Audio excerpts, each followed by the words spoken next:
Amid a violent thunderstorm with lightning tearing across the dark sky, a massive confrontation is on the verge of erupting across the battlefield. One of the enemy warriors charges forward in a fury, screaming for the others to strike down Rhode and accusing our protagonist of being a monster for using forbidden magic.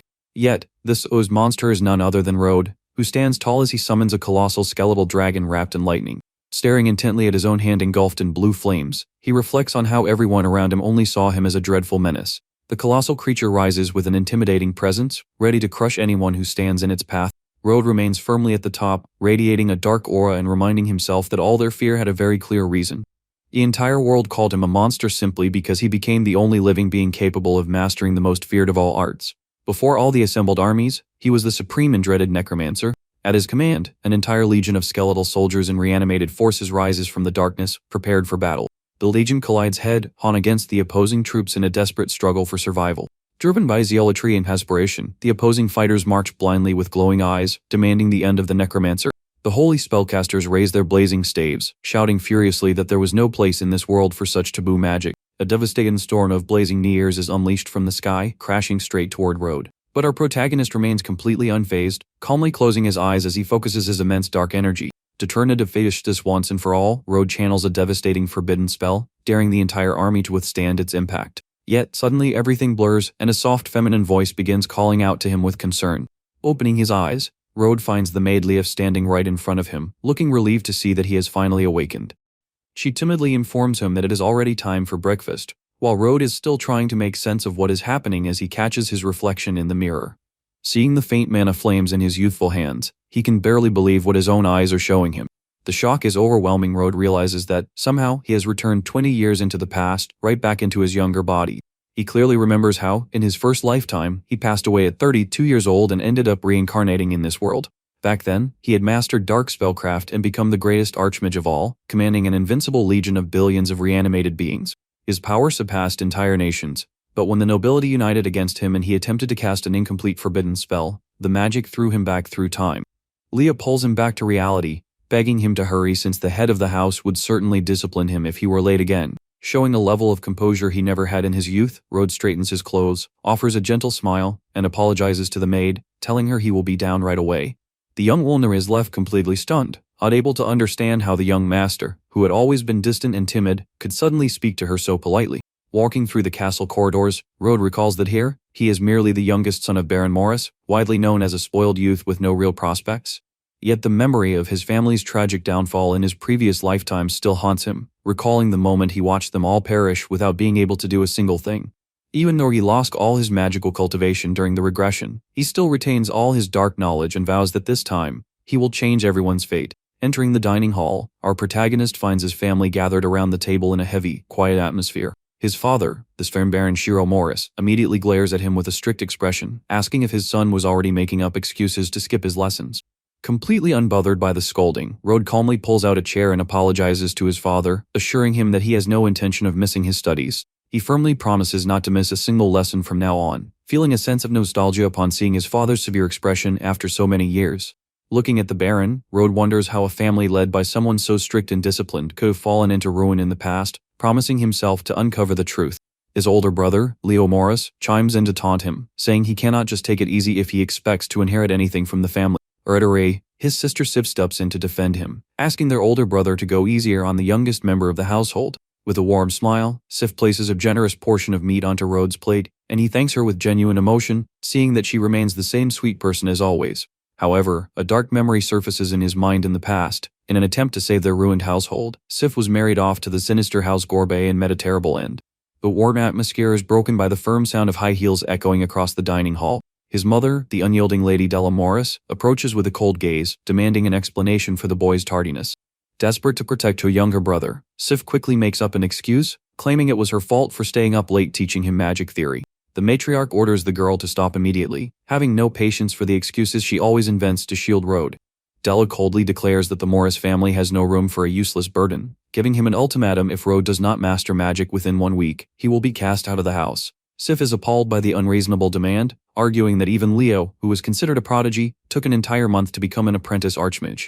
Her mother fires back without mercy, pointing out that her other children learned at a much younger age, and threatens to disown Sif as well if she continues to press the matter. Faced with the matriarch's direct threat, the young noblewoman is forced to lower her head and step back in silence to avoid making things worse. Breaking the tension, Rhode accepts the one-week challenge without hesitation, sending his sister into a panic as she fears he has completely lost his mind. Wearing a confident smile, our protagonist looks at his mother and asks what he will receive if he manages to master magic within the deadline. Della closes her eyes dismissively and replies that if he is truly capable of such an achievement, she will grant any request he makes. Rhode accepts the agreement on the spot and brings his hands down on the table with conviction, demanding permission to enter the legendary Tome of Heroes as his reward.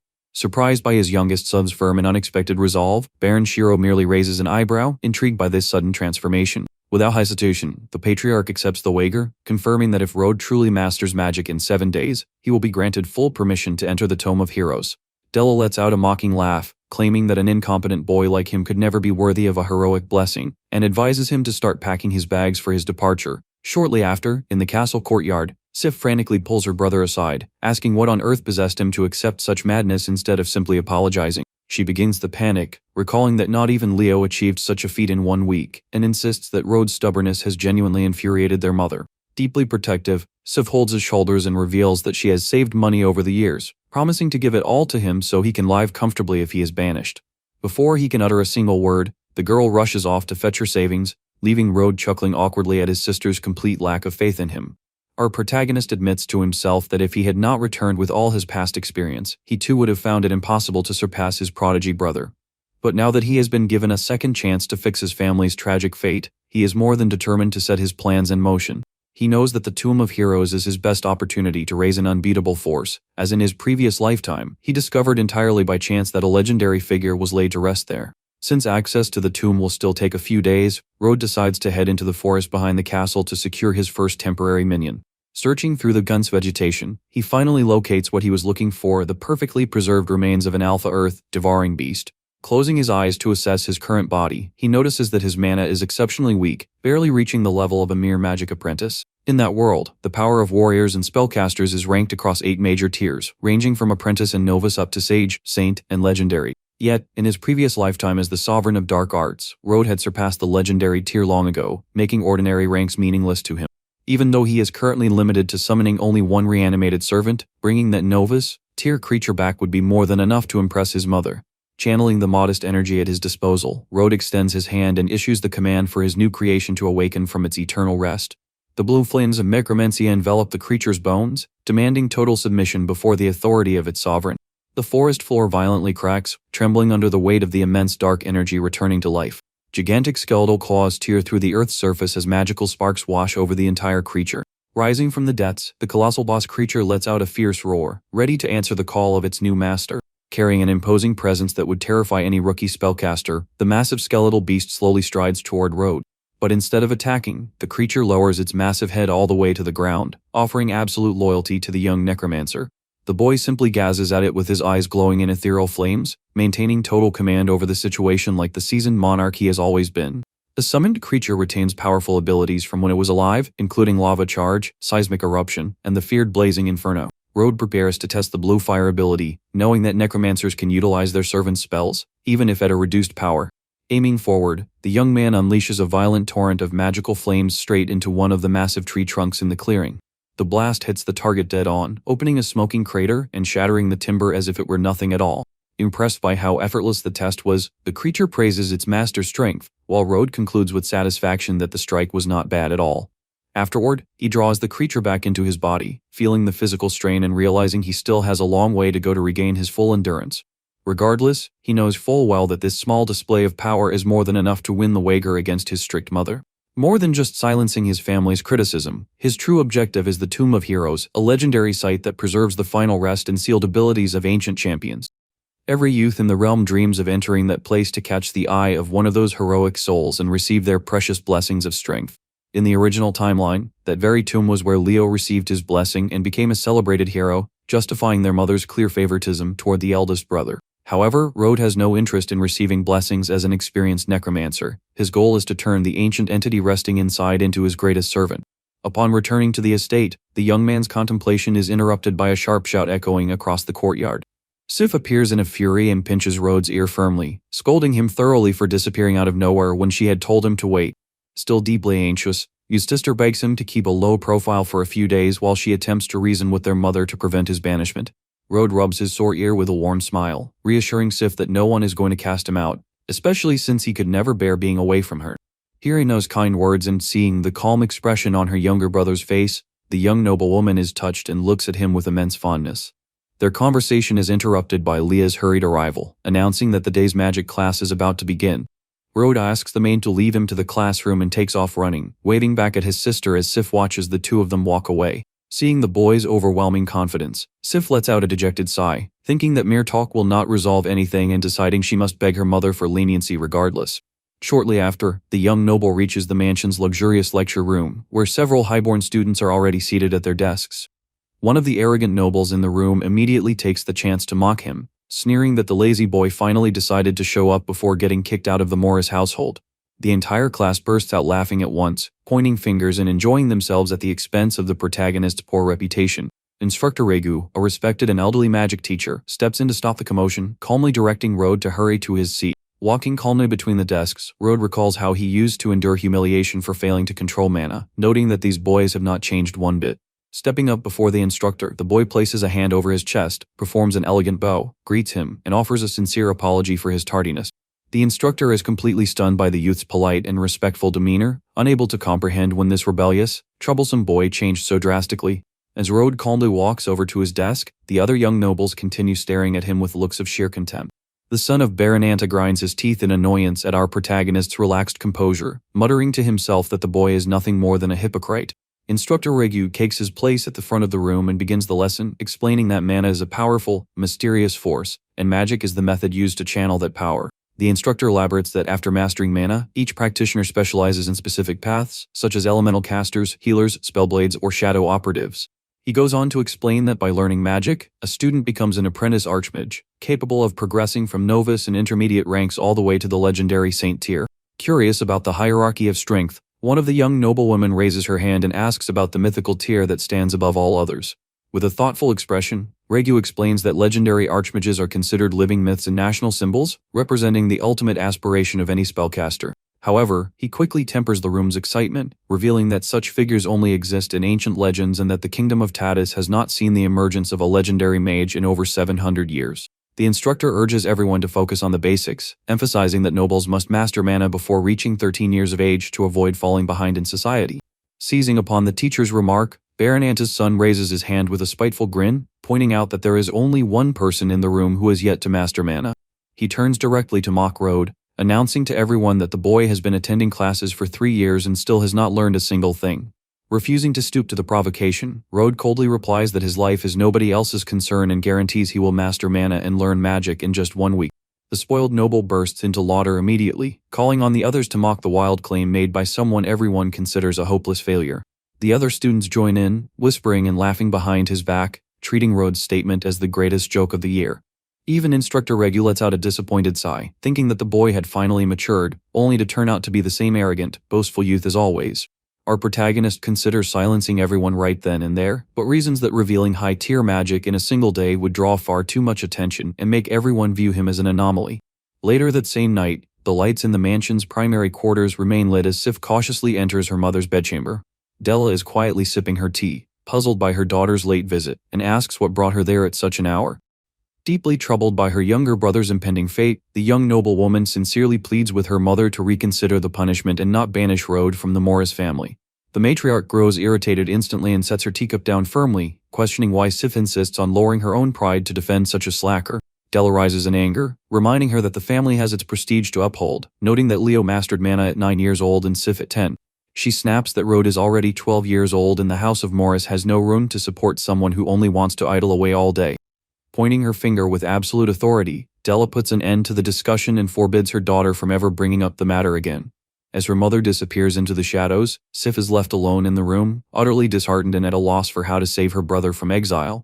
An entire week passes by, and the long-awaited 7th day finally arrives with the instructor gathering everyone in the castle courtyard for the magical aptitude assessment.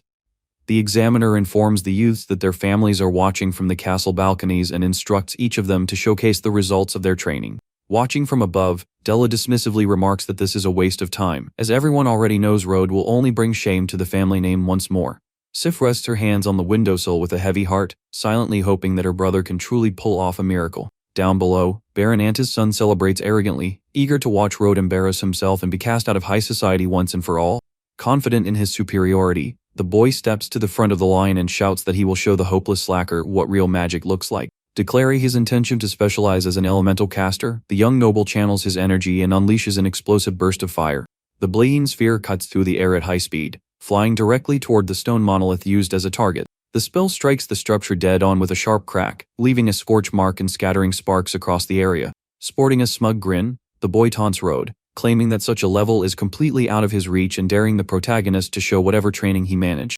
Maintaining an unshakable demeanor in the face of the taunts, Rhode simply takes a step forward and announces that it is now his turn. Without anyone noticing at first, a massive and eerie spectral aura materializes around the young necromancer. The boy raises his arm with pinpoint precision, aiming his open palm toward the stone monument. His rival points and continues laughing, making fun of Rhode's stance and claiming he cannot wait to see him break down in tears from embarrassment. On the upper balcony, other noblewomen approach Della to chat, asking if it is true that she plans to disown her son should he fail today. The matriarch coldly responds that an idle youth only stains the household's name, and it will be a relief to see him leave to make his own way far from there. Completely tuning out the spiteful chatter around him, Rhode closes his eyes and activates the dark link with his earth-devouring servant. The colossal phantom of the creature emerges behind him as the protagonist channels the devastating blazing inferno spell. Focusing an extraordinary amount of refined mana at his fingertips, Rhode decides to release his power without holding anything back. Feeling the overwhelming pressure of the spell, his arrogant rival's eyes widen in sheer terror, unable to comprehend how that boy learned such terrifying magic. A massive surge of blue flames tears across the training grounds with the force of a devastating tempest. The blast strikes the solid monolith dead on, shattering the solid block into hundreds of fragments amid roaring magical lightning. Seeing the complete obliteration of the target, Sif covers her mouth in utter disbelief, hardly able to process her younger brother's unbelievable feat. The students in the courtyard panic and stand with their mouths open, whispering in shock that not even the top student in the class had the power to break that stone. The experienced instructor Regu turns pale with astonishment, recognizing that no newly initiated apprentice could ever generate such overwhelming force. Cornered by his own embarrassment, the arrogant rival trembles from head to toe, in a state of total shock upon seeing that the boy cast a spell vastly superior to his own. Watching the scene from above, one of the noble ladies comments to Della that the boy she called lazy did not seem lazy at all after all. Sif turns to her mother, beaming with pride as she celebrates that her younger brother has finally silenced everyone. In the center of the courtyard, Rhode calmly straightens his stance, feeling the gentle breeze that follows the flawless strike. His sister cannot hide her joy and begins waving excitedly from the window, while the matriarch remains completely silent, visibly unsettled. Down below, Charlie falls into total panic and charges forward shouting, completely unwilling to accept that this supposed slacker managed to cast fire magic. Desperate to save face, the spoiled noble points his finger and immediately accuses Rhode of cheating on the exam. He shouts for everyone to hear that a boy who never studied could never learn the blazing inferno, casting doubt among the gathered students. Charlie boldly claims that Rhode must have taken some magical relic from the family vault just to pretend he learned magic and escape exile. Rhode subdues over his shoulder with a cold expression, asking in a sarcastic tone what exactly young Charlie is trying to insinuate. Feeling confident, his rival argues that magical tools drain far too much mana and wagers that the protagonist would not have the energy to cast the spell a second time. Instead of arguing with the boy, our hero calmly turns toward Instructor Regu and asks for the senior educator's opinion. The instructor rubs his beard awkwardly and admits that, as impressive as the strike was, Charlie's suspicion makes technical sense. The teacher's comment adds fuel to the fire, leading the other students to start gossiping and buying into the stolen artifact theory. Hearing the accusation from the balcony above, Sif panics, believing her brother committed a serious transgression after turning down her financial assistance. She fears this will permanently tarnish Rhode's reputation and destroy any hope of reconciliation with their parents. Determined not to let her brother be ruined, the young woman decides to take drastic measures and shoulder the blame on his behalf. Sif rushes down to the trading grounds and calls out to Instructor Regu, pleading with him not to punish Rhode. She places herself in front of everyone and begins fabricating a story, claiming that she was the one who provided the magical item to her brother. However, before she can finish her sentence, Rhode reaches out and firmly takes his sister's arm to keep her from going any further. Exuding a commanding and composed presence, our protagonist asks her to take a step back and let him handle this foolishness himself. Facing the instructor, the young man asks whether casting the very same spell again would serve as sufficient proof that he used no items. Regu confirms that it would, explaining that unleashing the same magic without pause would eliminate any doubt regarding the use of magical tools. Rhode offers a slight smirk and accepts the challenge immediately, releasing a massive surge of arcane energy throughout his body. The atmosphere in the courtyard turns so heavy that the surrounding students begin breaking into a cold sweat under the simply overwhelming magical pressure. Without hesitating for a single second, the boy extends his hand and unleashes another brutal blast of blue fire directly at the practice targets. Charlie's eyes widen in dread, realizing with shock that his rival had truly been using his own innate power the entire time. And to silence everyone once and for all, Rhode continues launching multiple consecutive attacks without showing any sign of exhaustion. The spoiled boy is left entirely stunned, paralyzed as he witnesses a level of power he could never hope to attain. The stone monument fails to withstand the barrage of impacts and crumbles entirely, reduced to nothing more than smoking rubble on the ground. Left without the strength to even remain standing, Charlie collapses to his knees, utterly humiliated and not knowing where to hide his face. The entire nobility stands in disbelief, unable to process that the prodigy standing before them was the very same boy they had all looked down upon. Up on the balcony, Sif breathes a sigh of relief and teases her mother with a triumphant smile, pointing out that Rhode's banishment is now completely off the table. Visibly shaken but refusing to admit defeat, Della looks away and grumbles that he only got by for now, but will remain under scrutiny if he ever returns to his idle habits. Before everyone present, Instructor Rhode raises his voice with authority and officially announces that Rhode passed the assessment through his own merit, without the aid of any magical device. The sun begins setting on the horizon, bathing the Morris family's grand castle in a warm amber glow. Later, in the dining hall, Leo approaches with a genuine smile and congratulates his younger brother on the impressive accomplishment. Rhode thanks him for the kind words, and the eldest brother jokes that it was impossible not to hear about it, since Sif spent the entire afternoon talking endlessly about the test. Shortly after, the entire Morris family sits gathered around the table for the evening meal in an atmosphere far lighter than before. Aaron Shiro breaks the silence and praises his son with pride, noting that Instructor Regu shared everything and that Rhode brought honor to the family name. The boy expresses gratitude for his father's words and takes the opportunity to ask if the promise made the previous week still stands. The patriarch nods in confirmation, announcing that the Tome of Heroes will open in 1 month and that he will secure an exclusive spot for him. Della chimes in to remind him that the family expends significant resources to obtain that entry, demanding that Rhode bring back a powerful blessing to justify the expense and avoid shaming the clan.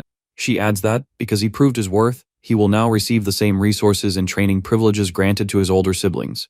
Showing proper respect, the boy bows politely and thanks his parents for the golden opportunity he has just earned. On the inside, Rhode celebrates the victory, thinking that heroic blessings are useless compared to the true power of necromancy he intends to employ. He knows that inside the tomb rests a forgotten headstone holding the soul of a legendary primordial spellblade, the perfect servant for his upcoming ritual. Later in his private quarters, our protagonist meditates and realizes that, with his current mana, he still lacks the strength to summon such an ancient spirit without it fading away. But knowing he will now have access to the family's finest resources, he sees this upcoming month as the perfect window to advance his cultivation as much as possible. An entire month of rigorous training flies by, until the maid Leah knocks on his chamber door, announcing that the master of the house is calling for him. Rhode rises from his bed with a sharp smile, celebrating that in just 30 days, he successfully advanced to the intermediate apprentice archmage rank. Sensing the newfound density of his mana, Rhode knows he now possesses sufficient power to summon the legendary spirit, while his father announces that the Tome of Heroes opens that very day and tasks Leo with guiding him. The eldest son responds promptly with military discipline, accepting the responsibility of escorting his younger brother to the sacred site. Soon after, the Morris family carriage travels down the dirt roads flanked by dense woodlands on their way to the legendary tomb. During the journey, Leo strikes up a conversation with Rhode, asking if he is familiar with the hierarchy and types of blessings that exist within the sanctuary. Our protagonist settles back calmly in his seat and replies that he is paying attention to every single detail. The older brother explains that blessings are categorized into 5 tiers based on the deceased's strength and life: white, blue, purple, gold, and the extremely rare red, which can open a path toward the Grandmaster realm. Curious about his prodigy brother's track record, Rhode asks what tier of blessing Leo obtained during his previous visit. The warrior humbly admits that he only secured a purple blessing, which is already enough to leave Rhode impressed with his brother's natural talent. While Leo expresses regret over not achieving more, Sif praises the eldest brother's feat, emphasizing that securing any blessing is challenging and a purple tier 1 is practically a miracle. The young woman then turns toward the youngest with a serious gaze, pleading with him to secure at least a white blessing, since a spot in that place is exceptionally valuable. Rhode gives an awkward chuckle, and asks his sister not to put so much pressure on him, thinking to himself that she would be shocked to know he did not come looking for any blessing at all. The carriage finally arrives at its destination, stopping before grand gates guarded by massive statues of sentinels equipped with spears and shields. The ancient graveyard of the Tomb of Heroes stretches out before them through a thick mist and ancestral monuments charged with residual energy. Before parting ways, Leo reminds him that Rhode will have exactly 3 hours to explore the sanctuary while he and Sif wait outside. The young noble walks through the massive gates alone, while his sister softly says a prayer for him to return safely with any blessing in hand. Outside, Sif clutches her pendant against her chest with a tense expression, hoping for her brother's success with all her heart. Walking down the main corridor lined with ancient gravestones and towering monuments, Rhode steps into the somber atmosphere of the heroic graveyard. With a confident smile, our main character celebrates finally reaching the location he had been planning for since the day he awakened in the past.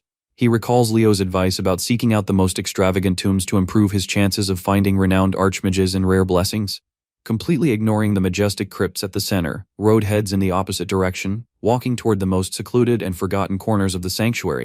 He knows his brother's logic holds true for ordinary people, but only his memories from his previous lifetime held the secret buried beneath that nameless grave. Stopping before a weather-worn stone, the boy offers a slight bow of respect before initiating the forbidden rite. Closing his eyes to concentrate all his mana, Rhode begins the process of necromancy, causing small rifts of dark energy to materialize in the air.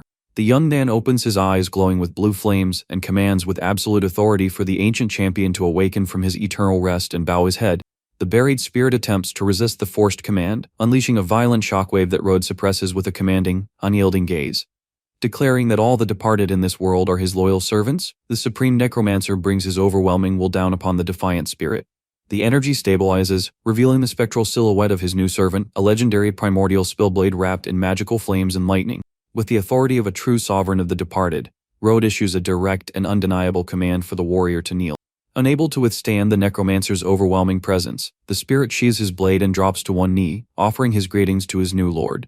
Our protagonist Chloe inquires whether the ancient champion still remembers his identity or his former name. The spectral warrior draws his crystalline sword and reverently replies that he has forgotten his own name, pleading for his master to grant him a new one. Pleased with the spirit's absolute loyalty, Rhode forms a sharp smile and decides on the perfect title for the warrior. He names his newest guardian Bone Crown, the arcane spellblade, sealing the bond of servitude between them. Suddenly, the steady sound of heavy footsteps breaks the silence in that secluded area of the cemetery. 3 figures emerge through the mist: an elderly bespectacled scholar, a young silver-haired noblewoman, and a heavily armored swordsman. The elderly tutor encourages the girl, reminding her that as the successor to the prestigious House Ashblade, Eleanor is certain to secure at least a purple tier blessing. The protector agrees and advises the young lady to focus solely on the grandest tombs, where history's most formidable champions rest. Eleanor nods in agreement and begins examining the monuments with a focused, determined gaze.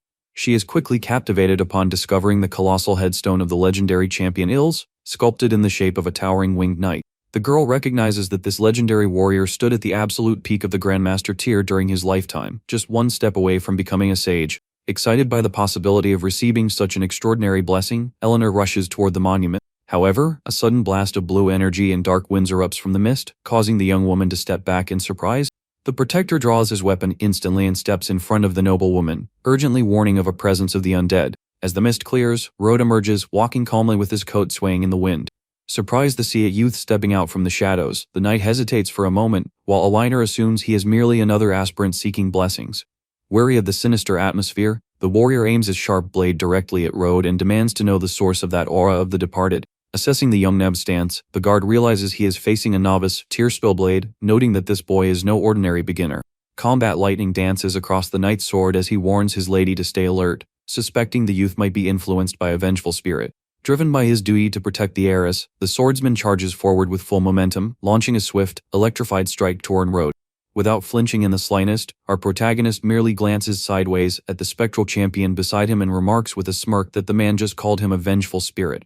As the warrior approaches, Rhode calmly bends down and picks up a simple fallen tree branch from the ground.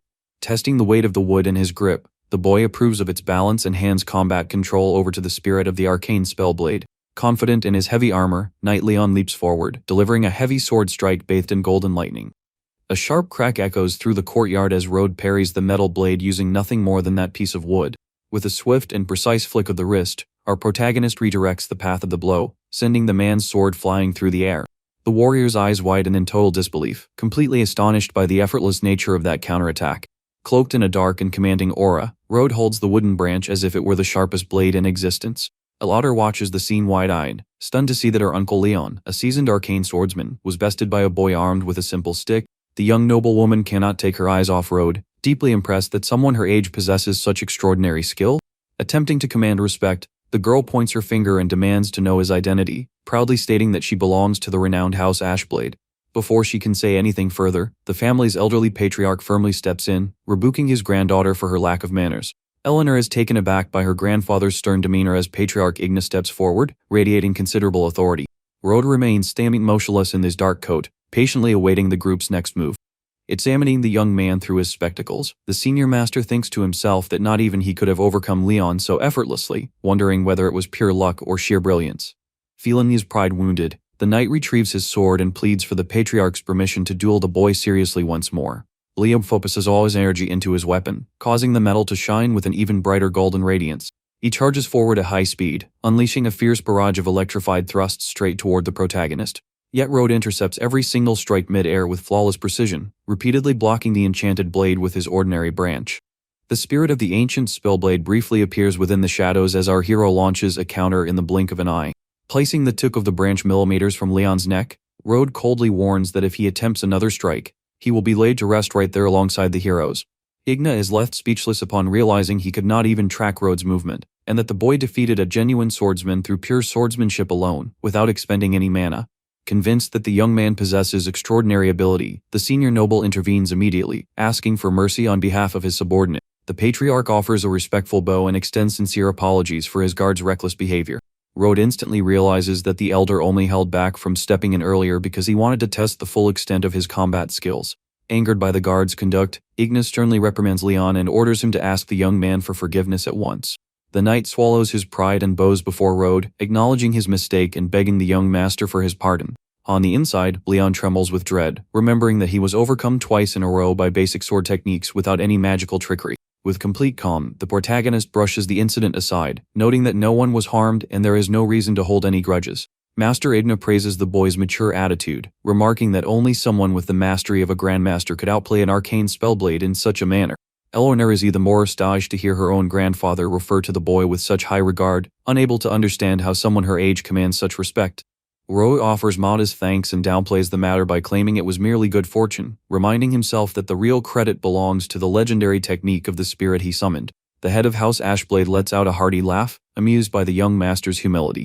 The elder then formally introduces himself as Igna Ashblade, leader of his clan, and introduces his granddaughter Eleanor to our protagonist. Somewhat embarrassed by her earlier rudeness, the girl bows respectfully and offers our hero a sincere apology. Curious about the prodigy's background, Igna asks whether he serves the royal court or one of the realm's great noble households. Rhode asks to be addressed simply by his name and states that he has no ties to any faction, recognizing that House Ashblade is an influential northern family his own household would never dare challenge. Learning that such an impressive talent is free of political alliances makes the old patriarch's eyes gleam with the hope of bringing him over to their side. Eleanor takes the opportunity to strike up a conversation with Rhode, asking in a friendly tone whether he also came to the tomb in search of a heroic blessing. Immediately after, the girl covers her blushing face in embarrassment, realizing that someone with his level of talent has likely already obtained something incredible. Suddenly, the pleasant atmosphere is broken when Igna suffers a sudden spell, coughing up dark fluids as dark veins spread across his face. Eleanor and Leon panic, rushing forward to support the patriarch before he collapses to the ground. Assessing the energy radiating from the elder, Rhode quickly diagnoses that the noble is suffering under the effects of an evil spirit's affliction. The knight turns to the protagonist in distress, begging for assistance and explaining that not even the realm's finest healers could identify what ails him. With tears in her eyes, Eleanor reveals that her grandfather was ambushed by fiends during a battle decades ago, and ever since, no one has been able to find a cure. Rhode steps forward and confidently explains that this is a deep demonic affliction, something that virtually no ordinary healer knows how to treat. Seeing that the boy identified the issue so easily, the young woman fills with hope and emotionally asks if he also knows the treatment to save her grandfather. The patriarch struggles in discomfort as he shares a weary look with his frantic granddaughter. Without a second thought, Eleanor makes a solemn vow, assuring that House Ashblade will grant Rhode any request if he can save her grandfather. Our protagonist reflects that a veteran of the war against fiends deserves respect and celebrates inwardly, knowing that for a seasoned necromancer, handling spiritual afflictions is remarkably simple. Maintaining his composure, Rhode looks at the family and reassures them with complete calm that curing the patriarch will be no trouble at all. Hearing Rhode's confirmation, Eleanor and Leon weep with immense joy, hardly able to believe that the patriarch finally has hope for a recovery. Our protagonist smiles beneath his hood and explains that recovery is entirely possible, but he will require several rare components to fully purge the affliction. The young noblewoman sheds tears of relief, celebrating with all her heart that her grandfather's decades of suffering are finally drawing to a close. Knight Leon immediately extends his hands and presents a golden communication device from House Ashblade, promising they will provide whatever the young man requests. The man emphasizes that Rhode may reach out at any moment and promises to come collect him in person as soon as all preparations are complete. The young man places the communicator into his pocket and accepts the arrangement with the ease of someone who has everything under control. Passing through the Toon's exit gates at dusk, Rhode assesses that the journey was an absolute success, as summoning the Spillblade Bone Crown significantly increased his combat capabilities. He knows the champion's spirit holds only a fraction of the strength it possessed in the past, but trusts that under his leadership, the warrior will soon reach the summit once more. Outside, Sif spots her younger brother emerging from the sanctuary and runs toward him with her heart in her throat. The girl leans in excitedly toward Rhode, bombarding him with questions to find out which hero bestowed a blessing upon him and what tier it was. Caught off guard, our hero feels slightly awkward upon realizing he forgot about that detail, knowing it would be impossible to explain that he brought back a servant far superior to any blessing. Leo approaches with firm strides and a serious expression, cutting his sister's excitement short by stating that he detects no blessing aura on Rhode's body. With his face clouded in utter disappointment, the eldest brother demands an explanation, recalling the steep price the family paid to secure that spot in the sacred tomb. Narrowing his eyes in frustration, Leo laments that he thought his younger brother had genuinely changed, only to turn out to be the same disappointment as always. Rhode merely scratches his head with an awkward chuckle and apologizes, knowing on the inside that an ordinary blessing would be entirely useless for his necromancy.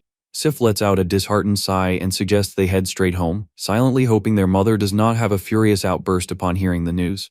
Later, back at the Morris family castle, Della's piercing shout cuts through the night upon learning that the youngest returned empty-handed. The matriarch slams both hands onto the table with force, raging with bitterness that a slacker will always remain a slacker. She throws all the wasted effort in the boy's face, while Rhode maintains his calm so as not to provoke his mother's anger any further. Della snaps that if he had put in half the effort Leo did, he would have secured at least a basic blessing, deciding to send him away immediately to the regional magic academy. Having no patience to look at the boy, she orders Rhode to head to the boarding facility and not return home anytime soon so as to avoid bringing further shame upon the family. Our main character considers the punishment ideal, since the academy will have the perfect resources to advance his servant, but his mother adds an additional instruction: he must accompany Claire, the heiress of the prominent House Flora. Upon hearing the name, Rhode recalls that Claire was his childhood fiancée in his previous lifetime, though the betrothal was dissolved due to his poor reputation, and the girl eventually met a tragic fate at the hands of another noble. He realizes his mother really wants to use him to maintain political appearances with the girl's family, anticipating the headache of dealing with her spoiled temperament. Even so, the protagonist decides to protect her this time out of respect for Claire's mother, who was one of the very few individuals who treated him with warmth and kindness in the past. 3 days later, the scene shifts to the impressive campus of the Seven Cities Magic Academy, situated in the heart of the Northern Territory. Rhode arrives at the site and observes the grand architecture of the institution, where only youths from the most influential noble families have the privilege of studying. For him, being away from the family mansion is a major advantage, as it will allow him to cultivate his forbidden necromantic arts in private without anyone watching over him. The sound of graceful steps draws attention in the courtyard. Dressed in an elegant black gown, Claire of House Flora appears, escorted by her personal guard. The nearby students are captivated by the girl's appearance, sighing in regret over the fact that the young heiress is already betrothed. Standing on the central lawn, Rhode watches the noblewoman approach with complete composure. The bodyguard notifies Claire of the young man's presence, and the girl promptly wrinkles her nose in disdain upon seeing the youngest son of the Morris family. The attendant reminds her that this is an arrangement between the families and highlights Leo's standing in the military, convincing the young lady to accept the boy's presence reluctantly. With an air of superiority, Claire shrugs and permits him to accompany her, thinking the boy might at least serve to prevent unwanted distractions. Seeing the girl's arrogant attitude from afar, Rhode lets out a tired sigh, noting that her difficult personality remains completely unchanged. Suddenly, a cheerful and familiar female voice calls out our protagonist's name from within the crowd. Eleanor Ashblade rushes over to him in astonishment, unable to comprehend why a young man with such immense ability chose to enroll in an ordinary magic academy. The girl immediately begins weaving various theories, pointing her finger and guessing that he arrived on an undercover mission to investigate individuals linked to dark forces. Rhode quickly brings a finger to his lips, asking for discretion, and quietly advises her not to address him as master in public. Eleanor apologizes sheepishly and asks what she should call him, giving Rhode the opening to ask that she simply use his name and inquire about Master Igna's condition. The young lady shares that the family is nearly done gathering the rare ingredients, and the young man asks to be notified directly at the academy once everything is ready. Annoyed at being kept waiting, Claire calls out from across the path and arrogantly orders Rhode to hurry up. Our hero offers an awkward wave, replying that he is on his way, trying to prevent any conflict on his very first day of class. Eleanor's expression darkens instantly with irritation sparking in her eyes, offended by the audacity of that stranger speaking so rudely to her savior. As they walk together, Claire complains about the boy's lack of strength, drawing curious and envious glances from all the students passing through the courtyard. The mood turns tense when the students notice the approach of Anderson Rune, the spoiled heir of another noble house who is fixated on Claire and cannot tolerate any rivals nearby. Flashing a smug, intimidating grin, Anderson approaches the two with the arrogant swagger of someone who believes he owns the place. The noble puts on a show by opening his arms, feigning offense with Claire for not letting him know of her arrival so he could escort her in person. Rhode recognizes the individual right away, remembering that in his past life, Anderson loved showing off for girls and constantly picked fights with him for no reason. Having no patience for the young man's empty talk, Claire points her finger at Anderson and tells the arrogant noble to leave her alone once and for all. A noble with an intimidating gaze approaches Claire, telling her not to be so cold and insisting on the feelings he claims to harbor for her. With zero patience for the individual's advances, the girl loses her temper and tells him to get out of her sight immediately. She makes it perfectly clear that she does not care in the slightest that he is the son of Lord Rune, demanding that he keep his distance. The individual becomes thoroughly outraged by the rejection, glaring at the young lady with eyes full of anger and calling her ungrateful. Completely losing control, he lunges forward and extends his arm to grab Claire by force, demanding that she come with him regardless. However, before his hand can even reach the girl, our protagonist appears at the exact right moment and bats the strike away with a precise deflection. The aggressor is left completely stunned by the sudden intervention, while Rhode positions himself firmly between him and the girl. Clutching his stinging hand and seething with rage at the newcomer's audacity, the young man demands to know who he thinks he is. At that moment, one of his lackeys rushes over and whispers into his ear who the white-haired youth is. With a mocking grin spreading across his face, Anderson realizes he is dealing with the boy from House Morris and scoffs, asking who gave him permission to interfere. Overcome with irritation, he steps toward Rhode and grabs him by the shirt collar, attempting to intimidate him through sheer force. Yet our protagonist does not even blink in the face of the threat, and with a sharp intensity glowing in his eyes, tells the man to get lost. The surrounding students fall into a panic, whispering anxiously about Anderson's aggressive track record and fearing for the boy's safety. Showing no fear whatsoever, the main character grabs the bully's wrist and asks in a steady tone whether he failed to hear Claire's warning to back off. Watching that brave response up close, Claire is left wide-eyed, amazed to see the young man openly risking himself to stand up for her. Thoroughly humiliated, the noble begins channeling his magic into his fists, determined to settle the matter through force. Cloaked in dense magical energy, he fumes with fury over having his moment ruined and readies a decisive strike. It is at that very moment that Rhode responds with a chilling look of intense hostility, releasing a terrifyingly icy presence. The pressure is so alarming that his own lackeys step in front to hold Anderson back, warning that the courtyard is filled with witnesses from House Flora. The students watching from afar believe the young man just managed to avoid a severe beating through pure luck. Although he tries to maintain his posture as he pulls back, Anderson feels a chill down his spine, unable to comprehend the imposing weight of that gaze. And so, fuming with anger over being challenged in front of everyone, the group of troublemakers decides to take their leave.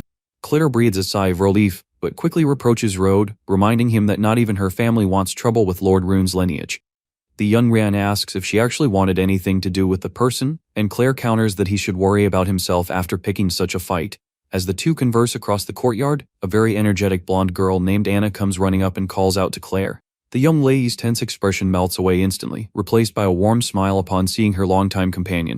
Reaching Claire, Anna takes her arm and quickly notices the main character, eager to know who the young man accompanying them is. Claire explains that he is the youngest son of House Morris, causing the blonde girl to nearly blurt out his derogatory nickname before catching herself. The girl vents that her mother asked her to keep an eye on him, while her friend teases her about the situation, calling the young man her new assistant. Watching the newcomer, Rhode remembers that in his previous lifetime, Anna was an opportunist who played a role in Claire's downfall, deciding to stay on guard. A short while later, during the lecture at the academy, Rhode finds the basic theories unhelpful but focuses on the relic known as the Tear of the Departed, kept in the local vault. He recognizes the item as a concentrated source of ancient spirits capable of amplifying his strength, planning to secure it as soon as the opportunity presents itself. It does not take long for the instructor to conclude the lesson and dismiss all the apprentices from the hall. Celebrating the end of the school day, Anna stretches enthusiastically and suggests heading out somewhere fun in town. Claire tries to bring her friend back to the reality of their studies, reminding her that both their goals are to become respected archmages. The blonde girl playfully uses affection to persuade her, complimenting Claire's abilities and insisting that a short break will not hurt anyone. Conveniently, Anderson reappears at the classroom doorway, endorsing the idea with forced enthusiasm. Wanting to impress everyone, he announces that he has booked a special feast at the Crystal Tavern to celebrate their first day. Anna is thrilled by the venue's prestige, while the noble shows off his status by claiming expenses mean nothing in their presence. Captivated by the grand gesture, the young blonde does everything she can to nudge Claire into accepting the invitation to the gathering. Taking advantage of the moment, she tosses a pointed remark toward Rhode about certain nobles who bring no value to the table. Overcome by her companion's persistence and pleas, Claire eventually gives in and agrees to accompany her to the gathering. Delighted by the positive response, Anna leads her friend out of the building while Rhode follows quietly behind. Along the way, the House Ashblade communication device activates, confirming that the materials requested by the main character are ready. Connecting the pieces of the situation, the protagonist quietly instructs his subordinate to meet him in the vicinity of the Crystal Tavern. With late afternoon approaching, the flow of students thins out across the academic castle's main gardens. Noticing the young man's presence, Anna stops in her tracks and arrogantly asks who gave him permission to follow them there. In his thoughts, Rhode recalls that in a previous timeline, Claire went missing for days following this exact celebration. Remembering the devastated state in which she returned in the past, the young man sets his resolve, determined to monitor the situation closely to prevent a tragedy. While the blonde girl complains indignantly about being ignored, Claire kindly asks Rhode not to worry about accompanying her outside of class hours.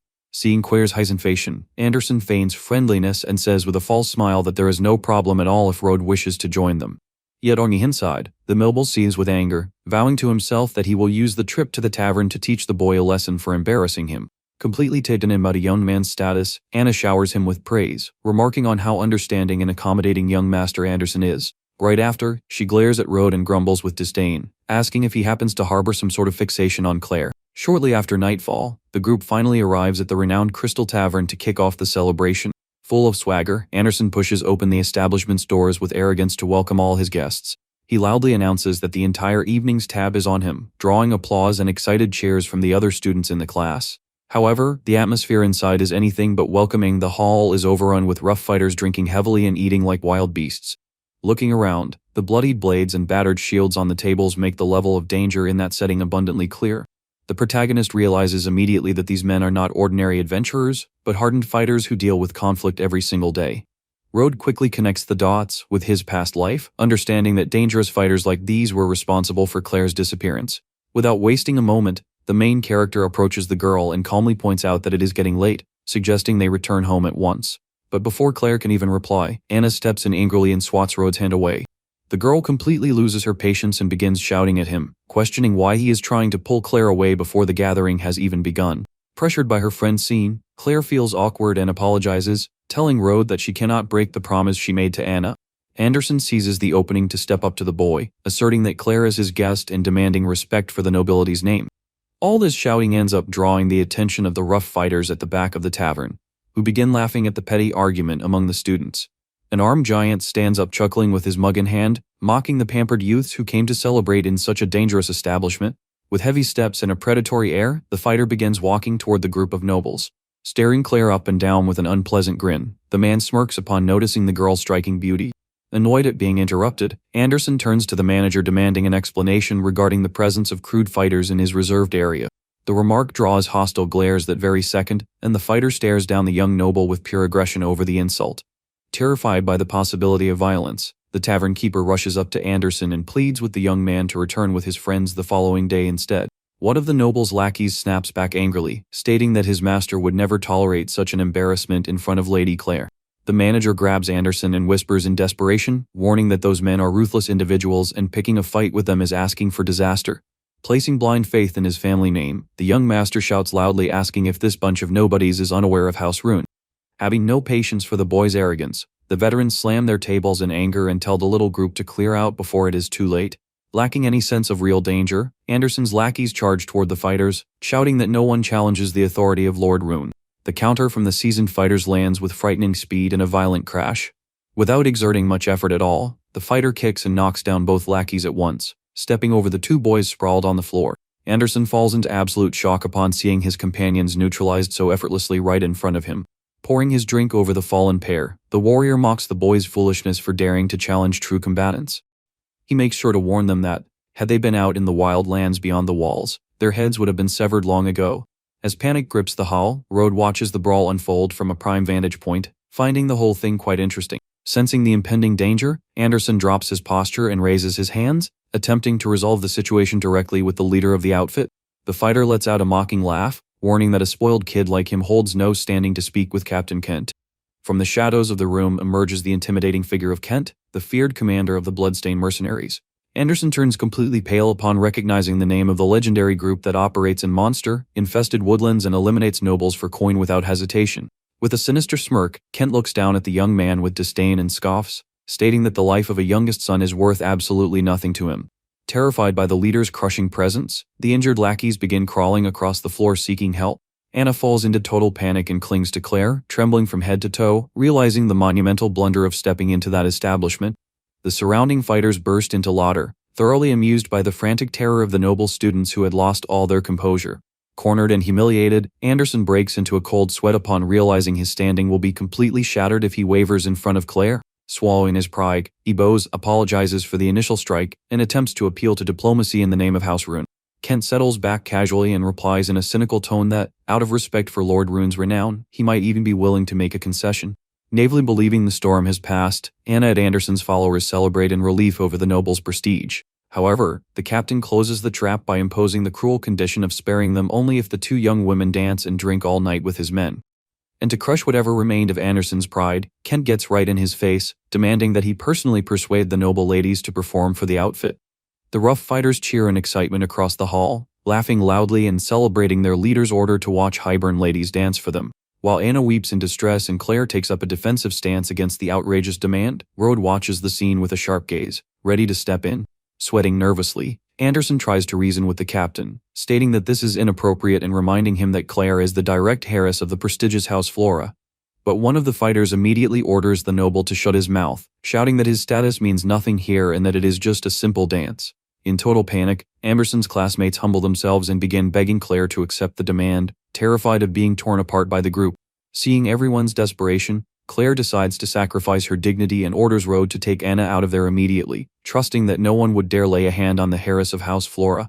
But her protagonist refuses to let her endure such humiliation and calmly assures her that she does not need to go that far. Putting his hands in his pockets, Rhode steps in front of everyone and firmly demands that Captain Kent put an end to this nonsense right now. The leader of the fighters slowly turns his head, staring at the boy with disdain and asking who he thinks he has to issue orders to him. Anna goes into complete hysterics and begins lashing out at the main character, accusing him of ruining Anderson's arrangement and trying to drag everyone down out of sheer stubbornness. At that moment, the second in command of the outfit rises, laughing at the kid's audacity and complaining about him trying to spoil the evening's entertainment. Identified as Rum, the vice commander cracks his knuckles and tells his companions that he will pummel the boy into the ground before they enjoy the lady's performance. Without wasting any time, the hulking man leaps across the room, lunging toward Rhode like an aggressive predator. Seeing the devastating strike coming down on the young man, Claire panics and screams his name, fearing the worst. Yet, as the fighter descends with fierce intent, our hero merely looks up with a chilling calmness. Enraged by the boy's composure, Rum channels his energy and brings down a blazing blade, vowing to take the kid down for his insolence. The vice commander unleashes his fiery strike with full power, creating a massive explosion of flames right in the center of the tavern. Believing the worst has happened, Claire covers her face in despair, unable to hold back her tears at the sight of the impact. Anderson loses his mind in panic and shouts for the main character to beg for mercy on his knees before the fighters decide to take down everyone, while his lackeys demand they just leave the boy behind. But amid the smoke, a metallic clatter echoes through the entire room, revealing that the attack completely missed its mark. The fighters stand dumbfounded upon seeing that the boy effortlessly evaded the strike of an elite magic spellblade like Rum. With the utmost ease, Rhode appears right beside another unsuspecting fighter and simply asks to borrow his sword. Feeling utterly humiliated after being ignored, the vice commander turns around boiling with rage and charges once again. Wielding the steel blade, the main character remarks mentally to the spirit of his sword that, this time, they have an actual weapon in hand. At Rhode's command, the spirit of Bladeseat manifests in blue flames as the hulking fighter charges forward, releasing another wave of fire. In a fraction of a second, the protagonist delivers a devastating upward slash, radiating a dense magical aura alongside his spectral servant. The two blades collide in mid-air with tremendous force, sending a shower of sparks lighting up the entire room. To Rum's complete shock, the pressure of the boy's strike completely overpowers his brute strength. With a deafening crack, the tip of the fighter's weapon snaps in half and flies spinning through the air before embedding itself into the wooden floor. The vice commander stumbles back in terror, staring at the shattered hilt of his sword, unable to comprehend how a mere youth managed to break his weapon. Trembling with rage over being disgraced in front of the captain and his men, the fighter completely loses his composure. He and decide to scooch to hand combat, boasting that fighters like them specialize in crushing people with their bare hands. The hulking man leaps forward with his massive fist ready to crush Rhode's head once and for all. Coolly calculating the trajectory, the main character dodges with agility, aware that he should not clash head-on against pure physical power at this moment. The fire sparks cruelly, venting steam from his mouth as he readies another violent lunge. He tries to seize the youth with both hands to cut off his escape, roaring for the boy to accept his end. But Rhode had no intention of running. Gathering a sphere of spiritual fire in the palm of his hand, he triggers the Roaring Inferno ability. A massive blast of blue flames strikes the fighter's chest at point-blank range with a deafening boom. The impact of the spell is so devastating that Rum's massive frame is tossed through the air like a ragdoll. The vice commander crashes violently against the ground and falls unconscious, coughing up fluids, utterly defeated. Anderson experiences a complete mental breakdown, unable to believe that the young man once labeled useless just knocked out the feared vice commander of the outfit. The humiliation plunges the room into a dead silence, and the entire bloodstained outfit stands up hungry for payback. Overcome with rage, Captain Kent takes a step forward, threatening to tear the boy apart piece by piece to feed the beasts in the forest. Anderson's flatterers fall into complete despair, whining that Rhode's recklessness only served to anger the dangerous men and doom everyone. The lackeys plead with the noble to seize the distraction so they can flee the scene and leave the main character to face the consequences alone. Anna grabs Claire's arm and tries to pull her toward the exit by force, while the young woman looks back in anguish over Rhode's fate. Seeing the girl cross the tavern threshold, the main character breathes a sigh of relief, thinking that Claire's departure makes things much easier to handle. With a sinister grin, Kate warns that he will make the boy suffer all night before demanding a massive ransom from House Morris. Cold as always, Rhode concludes that if there is no peaceful resolution, he will take down everyone present, considering turning the captain himself into a useful reanimated servant. But suddenly, heavy steps from armored boots echo at the entrance, and a commanding voice questions how much Kent's own life is worth. The captain of the fighters turns angrily toward the doorway, demanding to know what other fool has come looking for trouble. Stepping into the light of the hall, an imposing knight of noble bearing in silver armor appears, ready to intervene in the tavern. The tavern keeper's eyes go wide upon recognizing the newcomer, stammering in shock upon seeing that it is Lord Leon. Ignoring everyone around him, the knight walks respectfully over to Rhode and asks with concern whether those individuals dared to lay a hand on him. He then lets out a relaxed laugh and rubs his head, remarking that not even he managed to last a single exchange against the main character, let alone those clowns. Captain Tint breaks into a cold sweat in sheer disbelief, unable to understand why a high-ranking noble like Leon is treating that boy with such respect and addressing him as master. Right away, the knight turns a hostile glare on Kent and demands to know who gave permission to touch an honored guest of House Ashblade. The fighter freezes completely upon realizing he crossed House Ashblade, a true titan that rules the north with an iron fist and possesses more than enough power to wipe out his entire outfit before sunrise. Overcome with panic, Kent bows all the way to the floor and begins begging on his knees for Rhode's forgiveness, pleading for him to spare the bloodstained mercenaries. The other fighters watch the scene in complete astonishment, unable to believe that their feared leader is humbling himself in such a manner. The captain then presents an ornamental dagger with both hands, offering the supreme emblem of his outfit as proof of submission. He pledges absolute loyalty from that moment onward, insisting that the band of fighters could prove extremely useful at Rhode's command. While the subordinates stand stunned watching the oath of loyalty being handed over to a youth, the main character reflects that keeping the fighters intact and under his control is far more advantageous. Rhode accepts the emblem for himself and decides to spare the group in light of Leon's arrival. However, our protagonist makes it perfectly clear with a dark glint in his eye that a stern penalty is still very much in order. Unleashing an overwhelming wave of spiritual energy, Rhode makes the mercenary captain shudder in dread that very second. A thick mist of phantom flames begins wrapping around the paralyzed fighter's body. From the shadows emerges the terrifying apparition of a giant spectral entity with horns and violet eyes, radiating an immense thirst for battle. A strike of spiritual energy cuts straight through the captain, causing the man to scream in raw agony as he coughs up dark, tainted residue. Giving no thought to the frantic cries of the man sprawled on the floor, Rhode calmly turns his back and calls for Leon so they can depart. Leon holds the tavern door open for his master to pass, while the fighters rush in a panic to tend to their commander. Trembling in terror and drenched in sweat, Kent thanks the heavens for not angering that force of nature any further, fully aware they just narrowly escaped total ruin.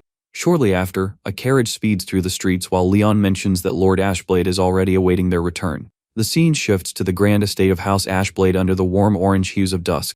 Upon entering the primary chambers, Rhode and Leon find the family patriarch leaning on his cane beside his granddaughter.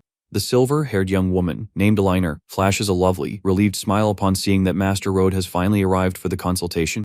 She presents a platter containing exceptionally rare magical ingredients, asking anxiously if those materials will suffice for the procedure. Eleanor warmly notes the immense effort the family undertook to gather every single one of those precious items. Confident, the protagonist simply affirms that it is enough and begins channeling his spiritual blue flame magic through his hand. As he directs the spell into the materials, the energy begins resonating directly with the affliction lingering inside the old lord's weakened body. Sensing the entity's presence reacting, Rhode firmly commands everyone to step back immediately. The young Nerv's gaze turns entirely focused as he intensifies the flow of magical power in the room. Suddenly, a monstrous evil spirit shaped like a skull breaks free from the shadows with a deafening roar of purple flames. Without hesitating for a single moment, Rhode thrusts his blue flame-enveloped hand straight toward the creature. The main character intercepts the entity with an unyielding grip, subduing the tainted smoke with his spiritual authority. Looking the spectral beast down with a cold stare, he warns that the spirit has zero chance of escaping his grasp. The monster howls in distress as Rhode's blue flames begin purifying and crushing its dark core. Elder watches the scene in astonishment, understanding that this horror was the terrible affliction that drained her grandfather's vitality for over 10 years. Leon breaks into a cold sweat witnessing the main character's extraordinary power, feeling embarrassed that he ever thought he could challenge someone of this caliber. Noticing that the spiritual remnant is still trying to resist, the protagonist tightens his grip with even greater intensity. With a sharp snap, the main character completely shatters the monster's spectral form with his magical strength. He then condenses all the purified essence of the departed into a dense, glowing sphere between the palms of his hands. Uttering the sealing incantation, Rhode channels all that concentrated energy into the interior of a crystalline gem. Admiring the result, the main character celebrates the successful refinement of a stone of the departed for the first time since his return, planning to use it to enhance his spiritual blade. Leon lets out a shout of pure excitement, stunned by the surreal ease with which Rhode removed an evil spirit that had plagued the patriarch for an entire decade. Distressed over the elderly man's condition, Eleanor hurries over to her grandfather, eager to know how he is feeling after the procedure. But the protagonist calmly steps in, advising the girl to maintain a safe distance from the patriarch for the moment. At that moment, Lord Ashblade's eyes light up with a golden gleam, and the old man begins laughing with an overwhelming surge of energy. His granddaughter is pushed back by the strong wind pressure building in the room, startled and unsure of what is happening. Rhode examines the gem in his hands and explains that the entity had been feeding on the Lord and siphoning his power, but now his original strength will finally begin to return. The elder rises majestically, leaving all his frailty behind as a massive storm of mana erupts around him. Looking at his own hands, rejuvenated by the flow of mana, Lord Ashblade celebrates in pure joy not only over recovering his strength, but over advancing to the peak of the intermediate archmage stage. The old lord is beside himself with happiness, letting out a booming laugh and celebrating that, even at his advanced age, he will still have the chance to reach the advanced archmage tier. Moved to see his master's recovery, Leon clenches his fists and recalls that ever since the patriarch fell ill, House Ashblade had endured humiliation from other families, but now their fortunes are finally turning around. And the knight knows full well that all of this was only possible thanks to Rhode's generous intervention, which practically saved the entire clan from ruin. Confused as to how her grandfather recovered so quickly and grew even stronger, Eleanor approaches, wanting to understand what actually occurred. The main character calmly explains that although the spirit drained the Lord's vitality for 10 years, his body's remarkable resilience turned that hardship into an intense tempering process, enabling the sudden leap in power. The silver-haired girl is filled with admiration upon realizing that her grandfather managed to turn a terrible affliction into a genuine blessing. Lord Ashblade pats his granddaughter's head with a proud smile, confirming that along with regaining all his strength, he is now just one step away from the summit. But the patriarch's expression soon turns grim, resolved to take back everything his family lost throughout those years of vulnerability. Bowing with profound respect before Rhode, the elder swears that House Ashblade will never forget this debt and will follow the young man's directives unconditionally. Rhode responds with ease that such formality is unnecessary since he already received what he wanted, but mentions that he has an important question. Eager to help in any way possible, the patriarch invites the young master to ask whatever he wishes. Displaying the newly forged spiritual stone, the protagonist notes that the entity that afflicted him was a powerful archmage and asks for the exact location where the Lord was attacked. The elder recalls that over a decade ago, the Empire launched an expedition against fiends in the Valley of Laments, and that was precisely where he fell into the trap that shattered his health. The main character reasons that the Valley of Laments is infested with high-tier creatures and that storming the area right now would be reckless, deciding to postpone the expedition until he grows stronger. Shortly after, a luxurious carriage travels down the city streets carrying our protagonist. Leon enthusiastically announces that the residence requested by Rhode is completely ready and located right next to the Seven Cities Magic Academy. Stepping down from the vehicle, the boy can hardly believe what is standing before his eyes. Instead of a modest, discreet little room, the Ashblade family prepared a monumental, breathtakingly luxurious manor. Our protagonist feels slightly embarrassed by the grand gesture, thinking to himself that he had only asked for a quiet corner to spend the night, not an entire estate. Meanwhile, back at the Ashblade residence, the patriarch's joyful laughter continues echoing throughout the corridors. Eleanor places her hands on her hips and teases her grandfather, remarking that he has not stopped laughing for hours, even though Rhode departed long ago. The elder apologizes for his excessive excitement, but takes the chance to advise his granddaughter to grow closer to Rhode, stating that the young man is the most mysterious and powerful youth he has ever encountered. The lovely girl is completely flustered by the comment, blushing all the way to her ears while quietly agreeing with her grandfather's suggestion. But the light-hearted mood gives way to anger as the Lord vows to settle scores with House Rustblade, suspecting they were the ones who orchestrated his affliction in the past. The scene then shifts to the Grand Flora Manor in the middle of the night. Walking down the main hallway, Claire is surprised by the voice of her mother, who asks why her daughter took so long to return home. The elegant matriarch promptly inquires whether the young lady managed to meet with the boy from House Morris and how their conversation went. Somewhat awkwardly, Claire confirms that they spoke, while her mind continues processing the chaotic events at the tavern. Her mother explains that although Lady Della dislikes the young man and terrible rumors surround him, she knows the boy has a good heart and asks her daughter not to judge him like the others do. Looking out the window thoughtfully, Claire agrees with her mother, reflecting that after seeing him risk his own safety to protect her, perhaps Rhode is not the hopeless failure everyone claims he is. Now settled in his massive new manor, the protagonist takes advantage of the quiet night to take the next step in his plans. Holding the glowing stone of the departed, Rhode decides that the time has finally come to perform Blade Seat's enhancement. He then summons the spirit of his sword to begin the spiritual empowerment process. Instantly, the spectral warrior materializes in blue flames, dropping to one knee with absolute loyalty before his master. Rhode assesses that his servant's sword technique is flawless, and that with this rank breakthrough, he will not lose to anyone below an advanced archmage. The main character extends the energized crystal toward the guardian, ready to transfer all the concentrated energy of the departed. With an authoritative command, Rhode directs his servant to receive the offering to awaken his true strength. The stone of the departed shatters into hundreds of luminous fragments, releasing a torrent of pure energy. Streams of spiritual mana flow through the air in brilliant spirals, being absorbed directly into Blade Seat's form. The spectral warrior's eyes shine brightly as the ancient power integrates into his essence. In a thunderous burst of blue flames, the spiritual evolution reaches a flawless completion. The magical resonance of the ritual is so vast that the energy overflows, wrapping around Rhode's own body. Surprised and pleased, the boy realizes that the servant's breakthrough ended up boosting his own magical cultivation. Examining the spiritual fire burning in his hands, the protagonist celebrates his advancement to the pinnacle of the apprentice archmage tier. Seeing Blade Seat reach the top of the intermediate stage, the main character concludes that he still needs to remain discreet and keep his guardian's existence an absolute secret. The following morning, the usual bustle of students resumes throughout the halls of the Seven Cities Magic Academy. Walking down the stairs beside Claire, Anna notices her friend's distraction and asks what she is looking for so intently. Claire confesses her concern over seeing no sign of Rhode, while the blonde girl scoffs, suggesting the mercenaries probably already fed the boy to the wild beasts. Upset by the lack of empathy, Claire scolds her friend on the spot, reminding her that the young man stayed behind specifically to save their lives. But Anna simply lets out a cynical laugh and throws her hands up, arguing playfully that she was merely being realistic given the outfit's brutal reputation. The next day, Anderson walks angrily down the academy corridor, complaining that Rhode stole all the attention that should have been his, while his lackeys agree, claiming the main character dug his own grave. But the noble freezes in his tracks upon seeing the protagonist stroll calmly past him in the hallway, without a single scratch. Anderson falls into complete shock, his eyes wide, unable to comprehend how that boy survived the mercenaries without losing so much as a limb. Catching sight of the young man, Claire flashes a relieved smile and runs toward him, admitting how worried her mother had been, while Rhode reassures her by saying the violent band will never trouble them again. Seeing the main character's confident posture, Anna and Anderson are left speechless, unable to understand how he emerged completely unharmed and what he meant by that guarantee. The blonde girl quickly concocts an excuse to look down on the young man, assuming House Morris must have paid a fortune to secure his release, while Anderson takes the chance to mock the boy's reputation. Shortly after, the steady click of high heels echoes across the classroom, signaling the arrival of the instructor. Introducing herself as Margaret, the practical magic teacher informs the class that the day's training will be a live combat test in the dreaded Forest of Monsters.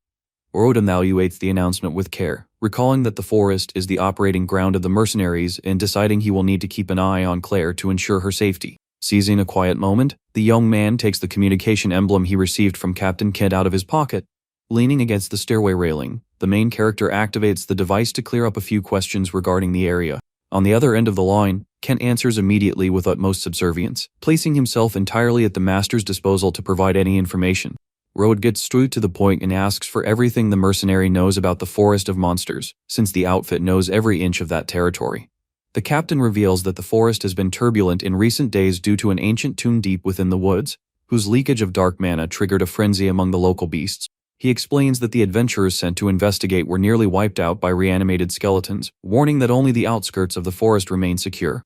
Kent reassures the young man by noting that most ordinary monsters are only at a basic tier and offers to guide the master in person should he intend to enter the woods. Confident in his own capabilities, Rhode simply replies that it will not be necessary and ends the call. The young man reflects that he has no memory of this anomaly from his previous life and realizes that, while the area is hazardous for ordinary students, for him it represents a golden opportunity to gather more strength. Soon after, the Academy's carriages set out in a convoy, transporting the students to their field lesson on the edge of the forest. During the trip, Anna and Claire enjoy the beautiful mountain scenery through the vehicle's window. In another carriage, one of the flatterers asks Anderson if the plan to teach Rhode a lesson is still in motion. The noble replies with a dark look that his true aim is to win Claire over, but warns that he will show no mercy if that useless boy tries to get in his way again. The group finally disembarks in a large clearing on the outskirts of the forest of monsters. Instructor Margaret gathers all the apprentices and announces that the time has come to set theory aside and prove their true worth in combat. She explains that the day's assignment is to curb the infestation of Shadowclaw wolves, and each student must turn in at least one beast claw by nightfall. Wanting to show off right from the start, Anderson unleashes a massive fireball toward the trees. The spell detonates with a loud crash, drawing shouts of admiration and enthusiastic applause from the highborn students in the class. Confident that he will impress Claire, the young master assumes the pose of a leader while his lackeys boost his ego, claiming he alone could gather claws for everyone. Dazzled by the display, Anna tugs on Claire and insists they team up with Anderson, assuring her they will be 100% safe by his side. But Claire hesitates and looks back, mentioning that she would feel far safer alongside Rhode, since not even seasoned mercenaries managed to lay a finger on him. Meanwhile, the main character remains calm, observing the surroundings around him. Having reached the peak of the apprentice archmage tier, the young man closes his eyes and extends his sensory awareness across a radius of 300 meters. The boy immediately detects several wolves lying in wait, but what truly catches his attention is a faint trace of dark energy coming from deep within the woods, exactly as Kent described. Determined to keep a close eye on the situation, Rhode approaches Claire and invites her to form a team during the trial. The young heiress is delighted by the invitation and accepts immediately with a bright smile. Not far from there, Anderson holds up the body of a defeated wolf by its scruff, boasting about securing the hunt's first victory. With a smug grin, the noble scoffs, claiming that low-tier creatures are nothing more than child's play for someone of his standing. Seeing the prize in the wealthy youth's hands, Anna ignores Claire's protests and drags her friend toward the young man to join his group. The blonde girl waves enthusiastically, asking Anderson to let her and Claire be part of his team. The noble welcomes them with open arms and a triumphant grin, promising to personally oversee their protection throughout the entire hunt.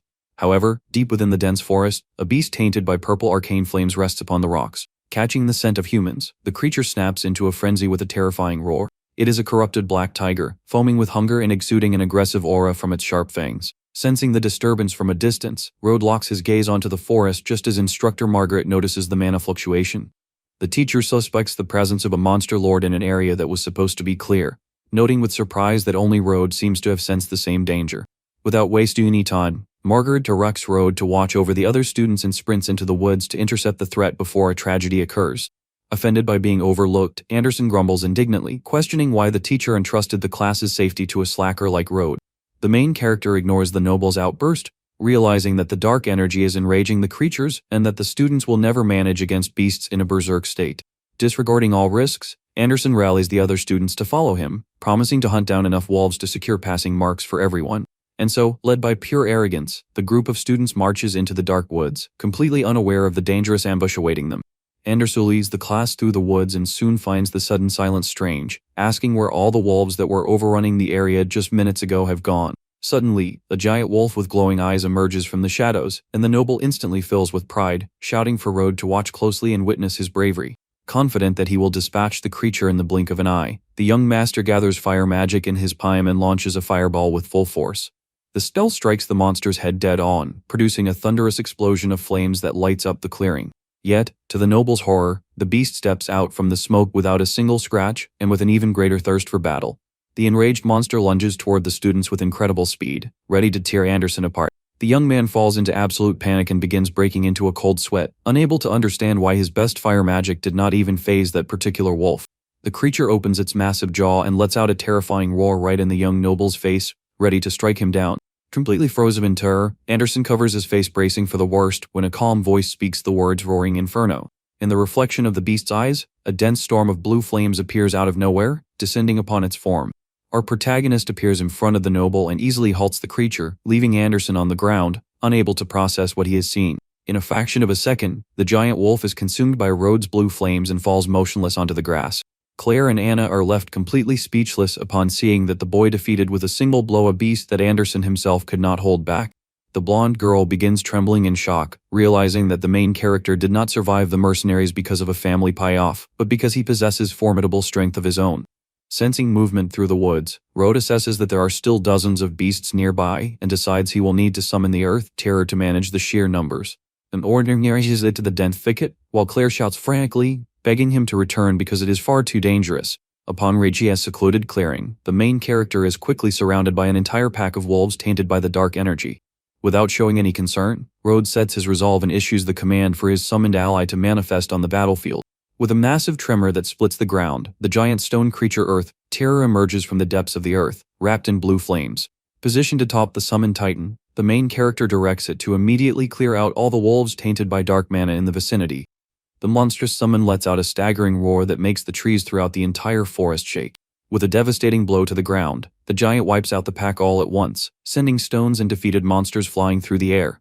Hearing the crashes from afar, Anderson and Anna fall into despair, recognizing the dreaded stomping ability of an earth terror and praying the monster does not come in their direction. Claire grows anxious thinking about Rhode's well-being, but Anna grumbles in irritation, accusing the boy of abandoning them and assuming he has already been taken down by the creature. Terrified, the blonde girl clings to Anderson begging for protection, and the noble masks his dread by forcing an awkward smile so as not to lose face. Meanwhile, the Earth Terror continues its relentless assault, crushing the remaining tainted monsters against the ground. The creature stormed victorious over the clearing, having cleared the entire surrounding threat within a matter of seconds.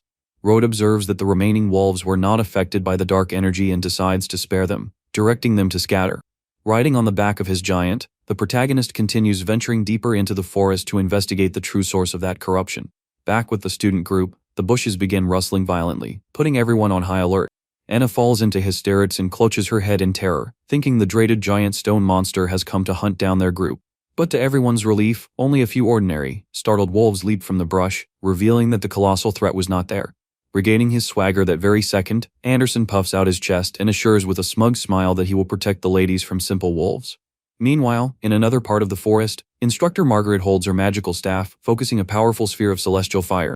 With an unwavering gaze through her spectacles, the teacher locks her aim onto the monster lord that dared encroach upon the training perimeter.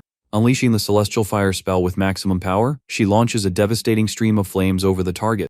The instructor breathes a sigh of relief upon seeing the beast's charred frame collapse to the ground, believing she has neutralized the greatest threat in that sector. However, upon examining the traces of dark mana on the remains, Margaret realizes that something far more sinister is corrupting the forest from its depths. Suddenly, her instincts scream in warning, and the teacher's eyes go wide as she senses an overwhelming presence approaching. The heavy sound of hooves echoes through the dark mist, and a mounted figure emerges between the trees, radiating a bluish spectral aura. The skilled steed strokes its armored hooves against the ground, spreading a dense unholy energy wherever it treads. Emerging from the shadows comes a formidable reanimated knight riding his dark mount and wielding a massive lance. The teacher recognizes the being awakened from an ancient crypt and realizes with dread that she is standing before the true source of the dark mana. Margaret analyzes the density of the knight's aura and freezes upon noticing that the monster has attained the rank of an intermediate archmage. Aware that she is only at the initial stage and that the students will be overwhelmed if that creature gets past, she decides she must stop it right there at all costs. The mage then channels her entire mana reserve into her staff, determined to stake everything on a single decisive strike. With a resolute cry, Margaret invokes her most powerful spell, the Celestial Fire Meteor. A massive pillar of blazing energy tears across the forest skies, opening a glowing rift within the clouds. A colossal flaming meteor plunges from the celestial portal, descending straight upon the reanimated knight's position. The meteor's collision with the ground produces a colossal explosion, turning the entire woodland area into a vast sea of fire and destruction. The bespectacled mage barely has time to catch her breath, wondering if she finally managed to defeat the creature. Yet out of nowhere, a reanimated knight charges forward, launching a devastating strike right toward her. The sinister entity conceals itself among the forest shadows, exuding a heavy and terrifying presence.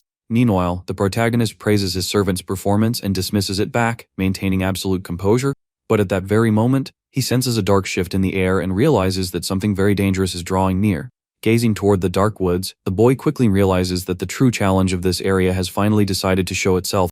Before him appears an imposing reanimated knight riding his steed, completely tainted by dark mana. Showing not a shred of fear, our main character looks on with disdain and asks why such a creature is not kneeling before the monarch of the undead.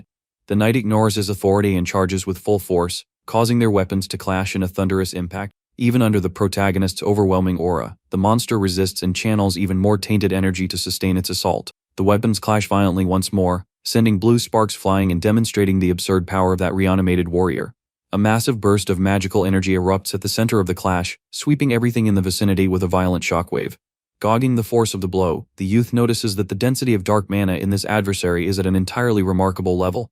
The pillar of dark energy ascends into the skies, immediately catching the attention of all the other students throughout the forest. Sensing that suffocating pressure from afar, the girls freeze in shock and begin trembling, unable to understand what that anomaly could be.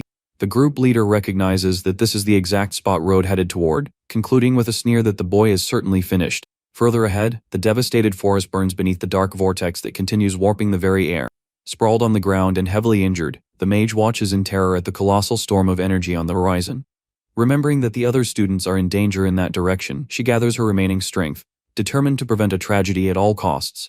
Back on the battlefield, the protagonist continues facing the spectral knight with complete tranquility. He understands that the creature has lost nearly all its sanity due to the dark mana and now instinctively hunts the strongest to feed, having mistaken him for an easy target. With a cold and unyielding stare, the young man decides to put an end to the miserable creature's struggle. The reanimated knight raises his battle lance, enveloped in blue spectral flames and ready to charge. Amidst its madness, the creature mutters a few words, recognizing the sovereign power standing before it. Yet its warrior pride prevails. It vows never to submit and activates the knight's charge ability with maximum power. The monster speeds across the open ground, tearing up the earth toward our protagonist.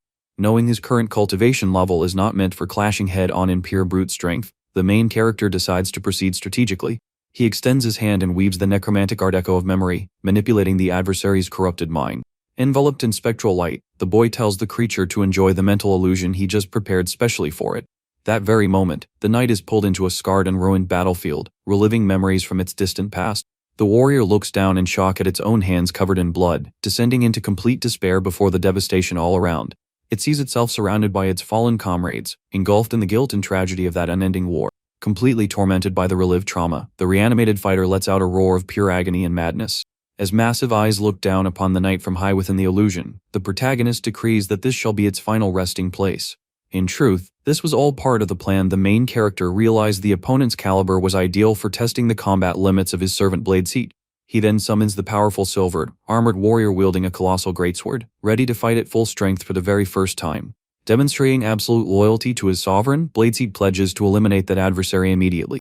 Having lost every last shred of sanity to the mental spell, the enemy knight turns into an unrelenting combat machine and charges, blinded by fury. Bladeseed moves with extreme agility and swings his massive greatsword, slicing through the air toward the attacker.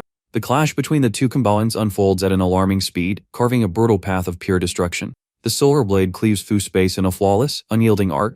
The crushing impact between the greatsword and the lance makes the ground shake, sending stone fragments flying in every direction. With masterful technique, Bladeseed pivots his body and redirects the opponent's momentum to open a decisive opening. The force of the counterattack breaks the spectral knight's guard and sends pieces of armor flying into the air. In a precise and swift motion, the blade comes down, dismantling the enemy's stance before it can even react.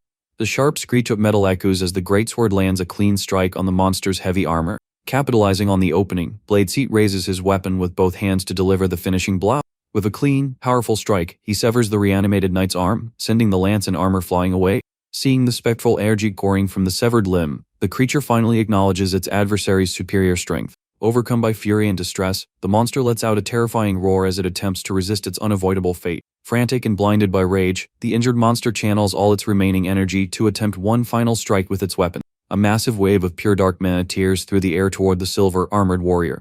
The pressure of the attack makes the surrounding area tremble, distorting everything with bursts of purple and black energy. Yet Bladeseed remains completely unfazed and holds absolute focus, waiting for the precise moment to strike. He triggers the Pale Blade Veil technique, producing a whirlwind of bluish slashes that entirely neutralize the enemy assault. The collision of energies triggers a colossal blast, opening a massive crater in the center of the forest. As the dust begins to settle, the reanimated knight realizes its target has completely vanished from sight. The monster looks around in confusion, unable to understand where the swordsman went. In a fraction of a second, Blade Seat materializes right behind it at an imperceptible speed. The creature turns in shock, but it is already far too late to mount any defense. The warrior executes the Tranquil Soul Pierce technique, launching a decisive thrust in a straight line. An overwhelming beam of pure energy passes straight through the reanimated being's form, completely erasing its existence. With composure, Blade Seat declares that his sovereign has just granted it the peaceful rest of true passing. The knight's frame cannot endure the spell's impact and dissolves into thousands of mana motes. Sped way toward the sky, restoring tranquility to that section of the forest. Blade Seat then plants his blade into the ground, kneels before the protagonist, and proudly reports that the threat has been eliminated. Strolling casually among the trees, Rhode commends his warrior's flawless efficiency. The youth gathers the small remnant of the knight's soul into the palm of his hand. Out of respect for the fallen warrior, the main character releases the troubled soul so it may finally find peace and rest for eternity. Soon after, hurry footsteps echo through the woods in his instructor Margaret, continuing forward despite being heavily injured. Clutching her wounded shoulder, she reminds herself that she must stop that monster before it brings harm to her students. Suddenly, the mage halts in her tracks upon spotting an unexpected figure in the middle of the clearing. Looking past the fallen trees, she can hardly believe what her eyes are seeing. The only person standing in the devastated clearing is none other than Rhode Morris, upright and without a single scratch. Margaret is stunned, realizing that the knight's terrifying presence completely vanished right at this location and wondering if it was the boy who took it down. Sensing her approach, Rhode turns around with a calm smile and says, feigning innocence, that he is very relieved to see she is alright. Still visibly shaken and leaning on her staff, the instructor asks if he saw a headless knight revived by dark magic passing through the area. With complete nonchalance, our protagonist claims he saw no such creature anywhere nearby.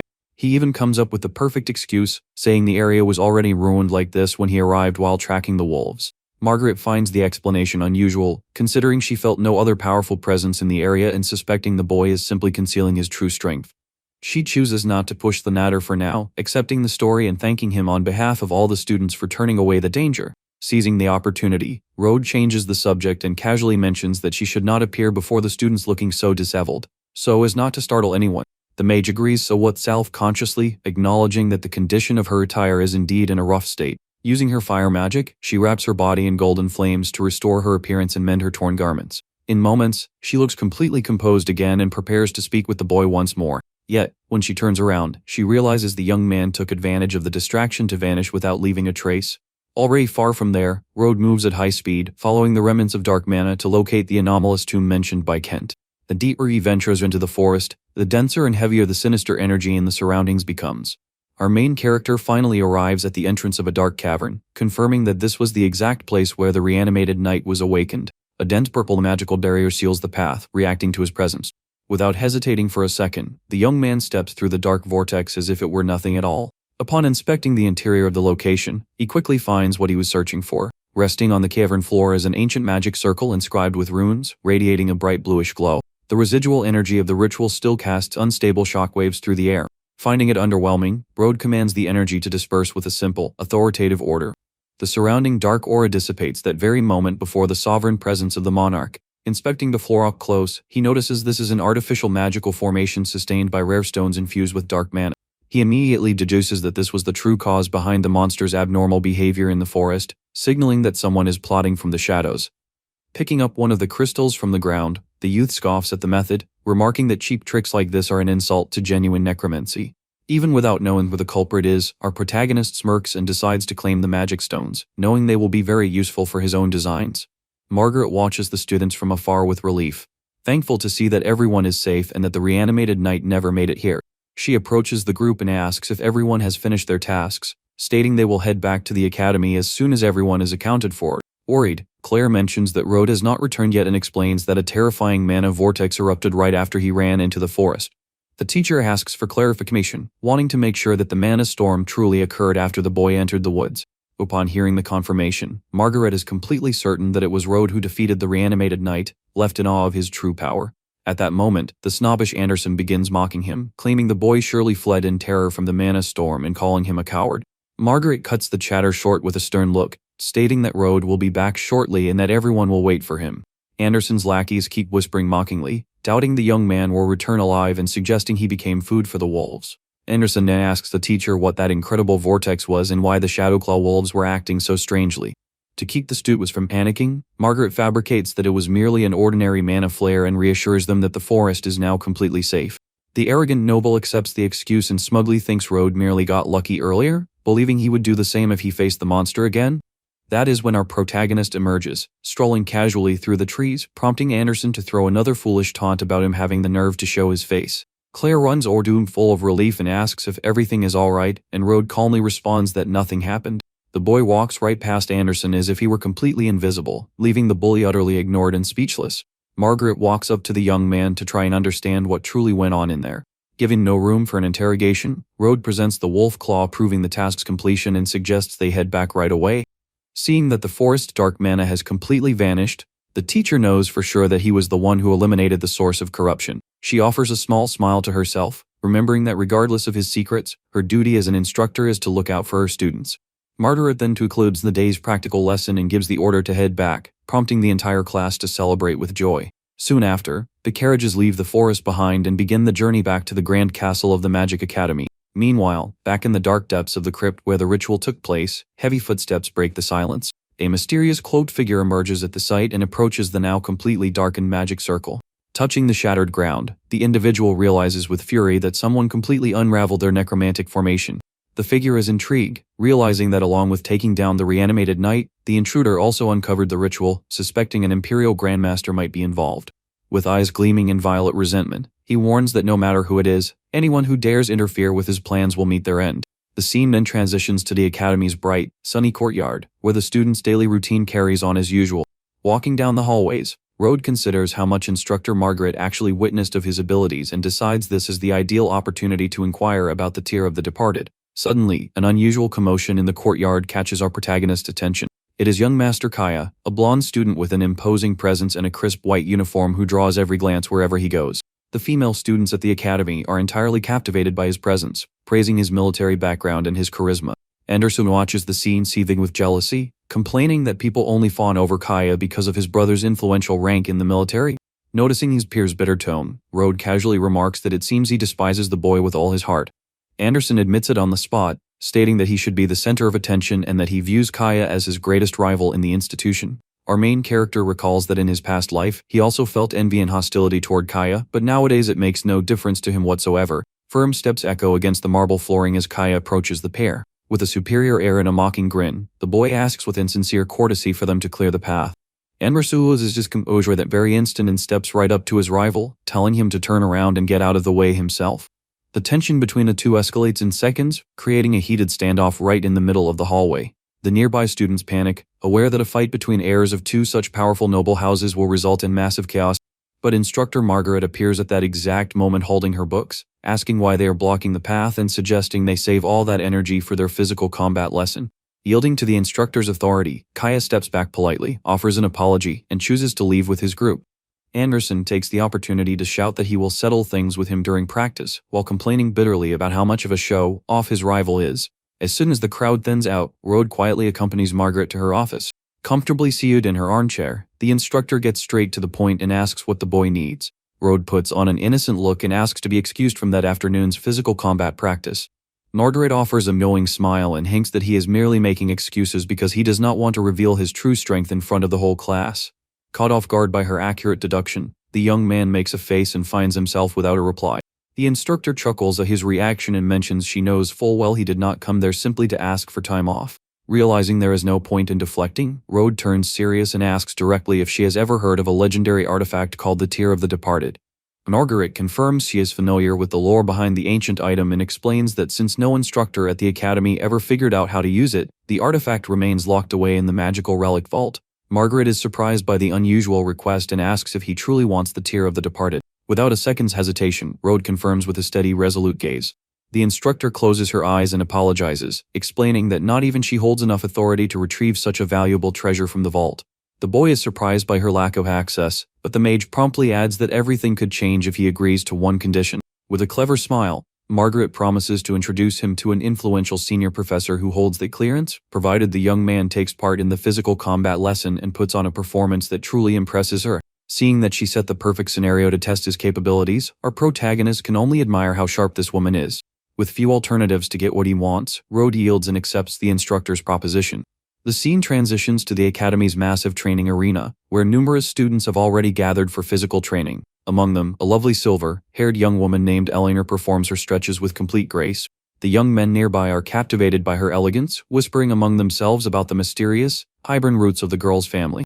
Noticing her presence, Kai approaches confidently, feeding into the rumors that he holds a romantic interest in Eleanor. The noble greets her with a charming smile and politely asks how her grandfather's health is faring. The girl responds pleasantly, thanking the young master for his consideration. Yet right at that moment, Eleanor's eyes brighten upon spotting Rhode entering the training hall in his practice gear. Without a second thought, she turns her back on Kaya and happily hurries toward our main character, warmly addressing him as master. Rhode senses the danger of his cover being blown and makes a subtle signal for silence with a finger to his lips. The girl catches the hint instantly and covers her own mouth, blushing with embarrassment over the near slip-up. Seeing the interaction and being completely brushed aside, Kaya's expression darkens with deep resentment. The noble glares at Rhode with contempt, unable to understand who this nobody is who managed to steal the attention of the girl he pursues. Suddenly, the training hall doors fly open with a loud crash. It is Anderson, who enters fuming with rage and heads straight for Kaya, swearing he will make him pay for the morning's embarrassment. Still frustrated over being dismissed for Rhode, Kaya cracks his knuckles and warns that he is in the worst possible mood to tolerate any disrespect. Meanwhile, our protagonist takes a quiet seat on the bleachers until a bald, muscular student stops in front of him with a menacing look. The brute points out that the main character also stood in Kaya's way earlier and orders the young man to stand up and take a beating. In the middle of the hall, the rest of the students gather excitedly, realizing that Anderson and Kaya are about to engage in a hand-to-hand duel. The physical combat instructor steps forward to manage the situation and understand the reason for all the commotion. Bearing a prominent scar across his face, the instructor makes it crystal clear that within this ring, the use of any magic is strictly prohibited. Bimishes his fists together confidently and requests an official match against Kaya, assuring that his martial skills are just as sharp as his magic. The instructor asks if Kaya accepts the challenge, and the young master agrees coldly without showing the slightest hesitation. With a cruel grin on his face, Anderson celebrates and warns his rival not to complain about what is about to happen. The two take their combat stances in the circular ring, with Anderson taunting that he will grind Kaya's smug face into the ground. Amid the crowd, Claire and her companion Anna try to make their way forward to watch the duel that has just begun. Claire is puzzled by her friend's concern, but Anna admits that, despite rooting for Anderson, she knows Kaya learned advanced military combat techniques from his older brother. Blinded by confidence, Anderson charges with a wild laugh, eager to shatter his opponent's teeth with a single strike. Yet Kaya does not even flinch and assumes a flawless defensive guard, reading every movement of the predictable attack. Anderson's punch connects only with the air as Kaya shifts fluidly to the side. Before his Rhode can recover his balance, the young master lands a devastating counterattack at top speed. With a powerful impact, the blow sends Anderson flying through the air, causing the boy to crash hard onto the arena floor. The female spectators erupt that very second, cheering and praising Kaya's strength and appeal after the flawless display. Blushing, Anna mentions to Claire that Kaya looks like a charming prince because he is so strong and handsome, while her friend is left without words. Stamming over his fallen opponent, Kaya tells Anderson to give up once and for all, making it clear that the gap between them is far too wide. With a cold look of superiority, he demands a formal apology to overlook the earlier disrespect. Humiliated and bleeding from the mouth, Anderson spits on the floor and refuses to accept the loss, getting back up fueled by rage to try once more. He lunges forward yelling, launching into a desperate and entirely reckless offensive. Tired of his adversary's pathetic persistence, Kaya decides to end the carrot once and for all. A queen, direct punchlines flush on Anderson's face, knocking the bully out cold in front of everyone. The entire class is left dumbfounded by the terrifying ease with which the match was decided. Watching everything from the gymnasium entrance, instructor Margaret keeps her eyes fixed on how things unfold. On the bleachers, the bald lackey lets out a mocking laugh at Rhode, warning that it will soon be his turn to drop to his knees and beg for mercy. Seeing the law student crack his knuckles, our main character can only sigh, thinking that even after returning through time, arrogant fools remain entirely the same. The bald lackey swings a heavy punch at Rhode, yelling for the boy to never dare cross their group's path again.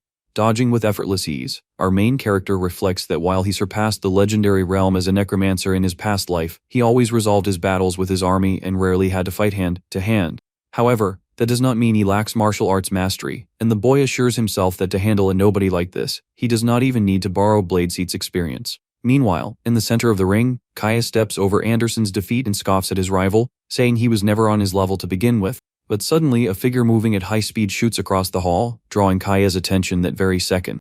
With a deafening crash, the bald lackey lands flat in the middle of the ring, splintering the wooden floor into several pieces. The large student lies sprawled within a cloud of dust, completely unconscious after taking just a single hit. Kaya and the remaining students stare at the figure on the floor in absolute shock, unable to comprehend how that giant was brought down so swiftly. Watching the scene from the entrance, Instructor Margaret's eyes go wide, stunned by the power displayed by the boy.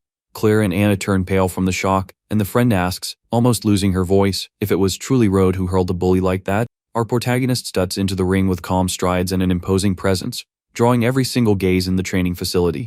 On the inside, the young man feels a slight twinge of regret, thinking he tried to go easy and had no idea his opponent would be so fragile. Kaya kneels beside the unconscious lackey, who is already foaming at the mouth from the sheer force of the blow. He stands up furious and strides over to our main character, asking in a threatening tone if his name is truly Rhode. With eyes glowing with a dark violet hue, the noble complains that this was merely practice and demands to know why he needed to strike with such force. Rhode does not even blink and replies dismissively, assuring that he held back and that the fellow will be fine. To make the provocation worse, the main character gestures toward Anderson lying on the ground and tells Kaya to his face that he is the last person here with any right to speak about excessive force. The comment lands right on the young master's ego, causing him to clench his fist and grind his teeth in pure irritation. Seeing the boy's audacity, Anna panics and tells Claire that Rhode has lost his mind, pointing out that not even Anderson could endure Kaya's wrath. The entire class begins whispering anxiously, wondering how the supposed useless lord of the Morris family had the nerve to challenge someone so influential. The only one genuinely concerned for Kaya's well-being is Elinor, who covers her face, praying that Master Rhode does not end up breaking the young man.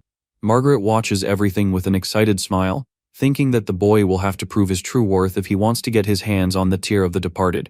Hai takes will old combat stance, releasing a dense arts aura around his body. The students recognize the stance immediately and remark excitedly that he is going to use his family's secret combat technique, capable of rivaling the destructive power of magic. Focusing all his energy into his right fist, the noble lunges forward, executing the crushing iron fist technique. The speed of his charge is so incredible that the students can barely follow with their eyes, impressed by his physical prowess. Seeing Rhode remain rooted to the same spot without reacting, Kaya grins, thinking he will finish his rival with this single strike. The hairy fist comes down with full force toward the protagonist's face. Yet to everyone's amazement, Rhode simply raises his hand and catches the strike with an open palm, canceling out all the momentum in mid-air. Kaya's eyes widen in sheer dread, unable to believe that a blow strong enough to shatter solid rock was stopped so effortlessly. With a swift flick of his wrist, our hero deflects his rival's hand and shoves him backward off balance. Fuming with rage, the noble refuses to accept the outcome, recalling all the years of strict military training he underwent since childhood. Rhode looks at his own hand and mocks him, asking if that is the power he uses in simple practice and noting that a strike like that would leave any ordinary student bedridden for a month. The flatterers in the crowd try to downplay the humiliation, coming up with the excuse that Kaya was merely holding back to avoid hurting his classmate. Taking advantage of the chatter, Kaya channels even more energy into both fists for a continuous assault. He loses his composure completely and unleashes the chain fist technique at full power. A relentless flurry of dozens of punches is launched without stopping, surrounding the protagonist from all sides. Rhode slits past the strikes with so precise movements, reasoning that since his rival is so durable, he does not need to worry about breaking him. The boy closes his fist, gathering an alarming amount of physical force. With a single well-placed counter, the impact dispels Kaya's storm of punches in an instant. Glancing from the corner of his eye with a menacing blue glint, the main character decides it is time to raise the stakes a bit. Unaware of the impending danger, the lackeys keep cheering, telling Kaya to finish off the insolent boy right now. Rhode takes a firm step forward, making the wooden platform creak beneath his feet. He lightly brushes the dust off his clothes and asks with a bored expression if this is all the prodigy has to show. In a state of shock, Kaya stares at his completely unharmed opponent, unable to comprehend how his most practiced technique failed to leave a single scratch. Irene Derriere clenches his fists and warns in a chilling tone that, since the noble threw so many punches, it is finally his turn to strike back. Seeing her master about to attack seriously, Elinor covers her eyes in terror at the beatdown that is about to unfold. Rhode reflects that he preferred keeping a low profile at the academy, but will have to make an exception to secure possession of the ancient artifact. The boy bursts forward at blinding speed, tearing through the air and vanishing from Kaya's sight. A colossal manifestation of raw force and mana surges in the shape of a massive fist, descending like a meteor to crush the young master once and for all. Kaya's face twists in pure terror upon seeing the overwhelming force of the strike that is about to hit him. The impact is so devastating that a shockwave sends the noble's body hurtling through the air toward the bleachers. He crashes with extreme violence into the wall of the training facility, shattering the entire structure around him. Battered and completely unconscious, Kaya slumps to the ground, in no condition to stand. Anna stands in absolute shock at the sight, barely able to believe that the one everyone called a useless lord just dismantled the top prodigy of the dojo. Claire's eyes go wide in astonishment, realizing that the display of strength that day at the tavern was definitely not pure luck. Panicking, the crowd rushes over to assist Kaya while shouting at Rhode for using so much force during a practice session. The noble's flatterers begin yelling angrily, accusing our main character of humiliating the young master on purpose and claiming he would lose in a real fight. The entire crowd turns to him for the boy, telling him to apologize and mocking him for being cast out by his own family. With a dark glint in his eye, Rhode thinks to himself that in his past life, he would have summoned his legion of the departed to sweep all these fools off the map. But before he takes any action, a firm and commanding shout echoes through the training hall, telling everyone to hold their tongues. The young Nen turns in surprise to see who stepped up in his defense. It is Aliner, who steps forward angrily, pointing her finger at the students and demanding who they think they are to judge young Master Rhode. The girl gives everyone a thorough scolding, reminding them that if Kaya's devastating strikes had landed on an ordinary student, the damage would have been severe, telling the weaklings to stop embarrassing themselves. The students are left stunned and speechless, unable to understand why the heiress of the prestigious Ashblade family is defending someone like Rhode so fiercely. She then takes her protagonist's hand with the utmost care. Glancing back with a look of disdain, Eleanor pulls the young man out of the arena, telling him not to waste his time with people of that caliber. The two leave the dojo walking side by side under the stunned gazes of the entire class. Sprawled on the floor and burning with humiliation, Kaya stares at Rhode's back with pure resentment, swearing revenge. Watching the pair depart, Instructor Margaret follows it all with an enigmatic smile on her face. The instructor is entirely certain that Rhode's power exceeds any conceivable limit, deciding that the time has finally come to introduce him to the senior professor. Out in the academy's sunlit corridors, Eleanor breaks the silence and asks if it was alright to have acted like that. Rhode looks at her curiously and notes that the Ashblade family maintains good ties with Kaya's allies, asking if that will not harm her politically. The young lady pouts slightly and says with disdain that she never could stand that arrogant boy, much less his associates. With a sweet and loyal gaze, she assures him that House Ashblade now stands with the protagonist and will sever ties with anyone who displeases her master. The main character is surprised by the level of loyalty and asks if her grandfather would truly agree to such a drastic choice. Eleanor breaks into a radiant smile and explains that thanks to Rhode healing her grandfather, the family has regained all its strength and fears no retaliation from anyone. Taking advantage of the trust, our protagonist pulls out the crystal with dark mana and asks for an investigative favor from her clan, leaving the girl startled by the density of the dark energy. He asks them to stay alert for suspicious movements, and Aliner promptly replies that the entire House of Ashblade is completely at his service. Meanwhile, in a dark and lavish bedchamber, Kaya rests heavily bandaged, brooding over the shameful beating he received. He activates a magical communication device and frantically pleads for his older brother's help. The noble reports through tears that he was humiliated in front of Lady Aliner by the useless lord of the Morris family. Driven mad by jealousy, he adds that the girl seemed far too close to Rhode and appeals by saying their family cannot tolerate such an insult. On the other end of the line, the magical sigil glows while his brother listens with calculated coldness. An imposing silhouette with glowing red eyes appears in the background, stating that he will send a dangerous contact to pay a visit to the region. Kaya is shocked and asks if he is referring to Master Rennie, the feared operative known across the entire empire as the Dire Wolf. Upon receiving confirmation, the boy breaks into a wide grin, celebrating that Rhode will finally disappear from this world without leaving a trace. Shortly after, the scene cuts back to the academy, where a door swings open to reveal the instructor's office. Rhode enters Margaret's office, finding the mage standing before the window taking in the view. She turns around with a knowing smile and admits that his performance during practice was breathtaking, feeling completely certain that he was the one who defeated the ancient knight in the forest. The young man deflects in good humor, saying he had to put in a little effort to secure the reward of the tear of the departed. Margaret keeps her end of the bargain and mentions that the artifact is in the care of a senior professor at the academy, inviting the youth to accompany her to the location. As they walk through the hallways, she offers a friendly warning, noting that the old man has a rather difficult temperament and suggesting he prepare himself mentally. The two arrive at the Magical Research Institute, an impressive laboratory filled with glowing potions and floating arcane relics. Bent over a workbench, an elderly sage with long white whiskers and round spectacles calmly stirs a potion cauldron. Margaret handles the formal introductions, but Professor Gustav cuts the conversation off immediately, telling them not to disrupt his experiment at such a crucial moment. In a high school voice, the instructor points to the mage and confirms to Rhode that the tear of the departed belongs solely to him. She emphasizes that the man is quite eccentric and that obtaining the artifact will depend entirely on the boy's ability to persuade him, which he appreciates. Looking closely at the experimental workbench, the youth finds it curious to see the remains of a feline resting on a complex magic circle, deducing that the professor is attempting to develop resurrection spells. The elderly sage lifts a vial and pours a glowing green substance over the animal's form, initiating a risky magical reanimation procedure. Professor Gustav adjusts his lens and stares intently at the animal's form on the bench, waiting for some result. However, the mixture triggers a violent reaction within the magic circle, causing a sudden burst of green energy. Margaret is startled by the blast and calls out to the professor in concern through the smoke. The elderly sage is frustrated by another failure, grumbling that he followed the ancient texts to the letter regarding the use of life energy to stabilize soul fragments. The instructor takes the opportunity to explain to Rhode that Gustav is completely consumed by his research into resurrection magic, but so far has made no meaningful progress. Watching papers and vials scatter across the laboratory, our protagonist reflects that this world's understanding of souls is far too shallow, and that is precisely why a true master of the craft has never emerged in history. Gustav examines the remaining liquid in the vial, wondering if he misjudged the formula's dosage. Stubborn, the elder pours even more essence over the motionless feline, considering whether the ritual lacked vital energy. As a result, another magical surge erupts in the room, shattering glass vials and spreading smoke in every direction. Rhode nearly watches the scene with indifference, thinking that trying to revive a deceased vessel using life energy is like trying to ignite solid ice, as the two forces simply cancel each other out. Frustrated and dusted in ash, the professor slams the table in anger, complaining without understanding where he went wrong. That is when our main character breaks the silence and calmly suggests that the elder discard all those mixtures packed with life energy. Gustav turns around irritated and warns that even if Margaret spoke highly of the boy, that does not give him the right to offer unsolicited opinions on his research. The sage snaps, stating that the newcomer has never studied the fundamental theory of souls and knows nothing about rituals of revival. He turns his back on the two and tells them to return some other time so as not to disrupt his work.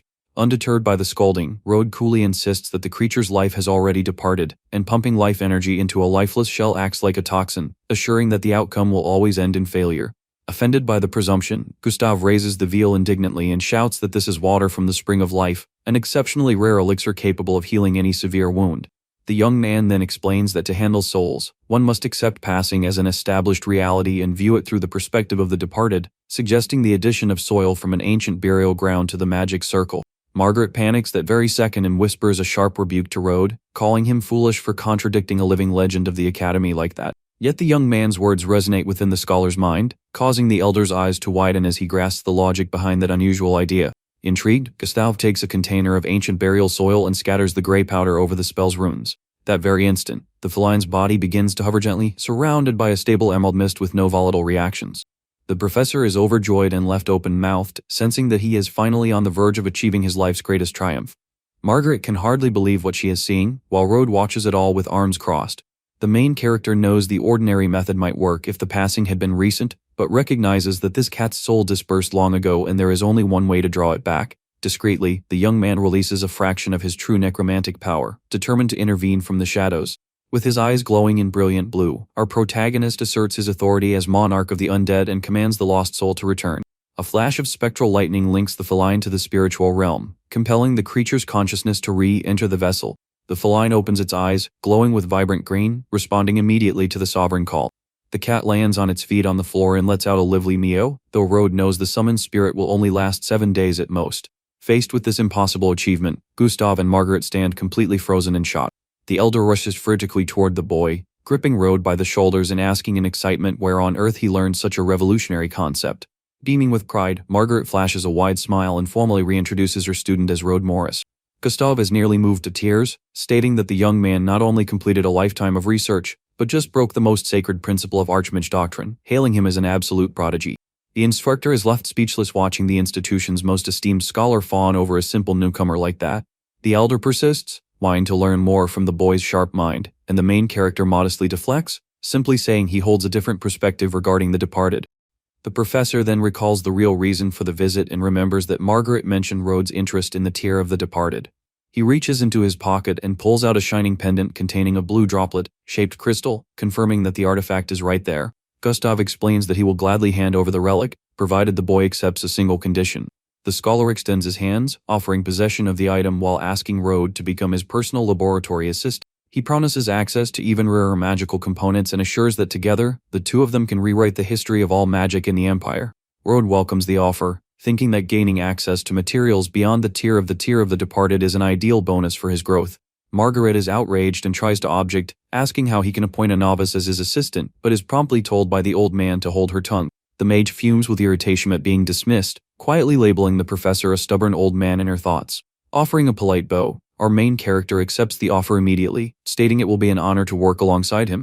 On the inside, the boy celebrates the flawless arrangement, knowing that having a private laboratory and a prestigious post on campus will make his life much simpler. Gustav hands over an ancient golden key, granting him full clearance to use the facilities at any hour.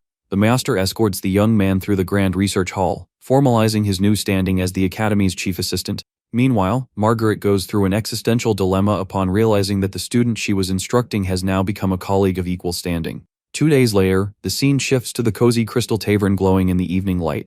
While casually enjoying a glass of beverage, Kai awaits the arrival of a very important guest for his plans. His attendant soon enters the room and announces that the man he was expecting has just arrived, receiving immediate orders to show him in. The door then squints open, and the mysterious figure hired by the young noble finally steps into the chamber. It is the feared operative Rhode, an imposing mercenary who enters calmly exhaling smoke with complete coolness. Greeting the man with a flattering smile, Kaya welcomes him and makes sure to praise his reputation as the legendary, fierce wolf. Having no patience for small talk, Rhode exhales smoke and says he only bothered traveling to this remote north out of respect for Kaya's brother, demanding to know what he wants right away. The young noble is deeply offended by the operative's nerve in treating him with such disregard, but swallows his pride to keep up appearances. Forcing a friendly look, he hands over the advance payment along with the target's details, promising to pay an additional 3,000 gold coins once the task is finished. Reviewing the documents, Rhode discovers the target as Rhode Morris, described as a useless slacker from a declining family and a mere student at the Seven Cities Magic Academy. The operative finds the whole thing laughable and tosses the file aside, indignant at being hired by the heir of House Shadowthorn merely to eliminate a penniless student. Rhode makes it crystal clear that he does not waste time on child's play and that someone as insignificant as that boy is not worth getting his hands dirty for. Panicking, Kaya explains that the kid somehow got close to the heiress of House Ashblade, stressing that the order to remove him came directly from his brother Bruce. Upon hearing the name of the influential Ashblade family, the mercenary shifts his stance instantly, realizing the matter involves far greater stakes. Taking the contract since it comes at the request of Lord Bruce, Rhode catches the pouch of coins mid-air and states that the final payment will now be 5,000 gold coins. Blinded by spite, Kai accepts the new amount without hesitation, demanding only that the nuisance be permanently removed once and for all.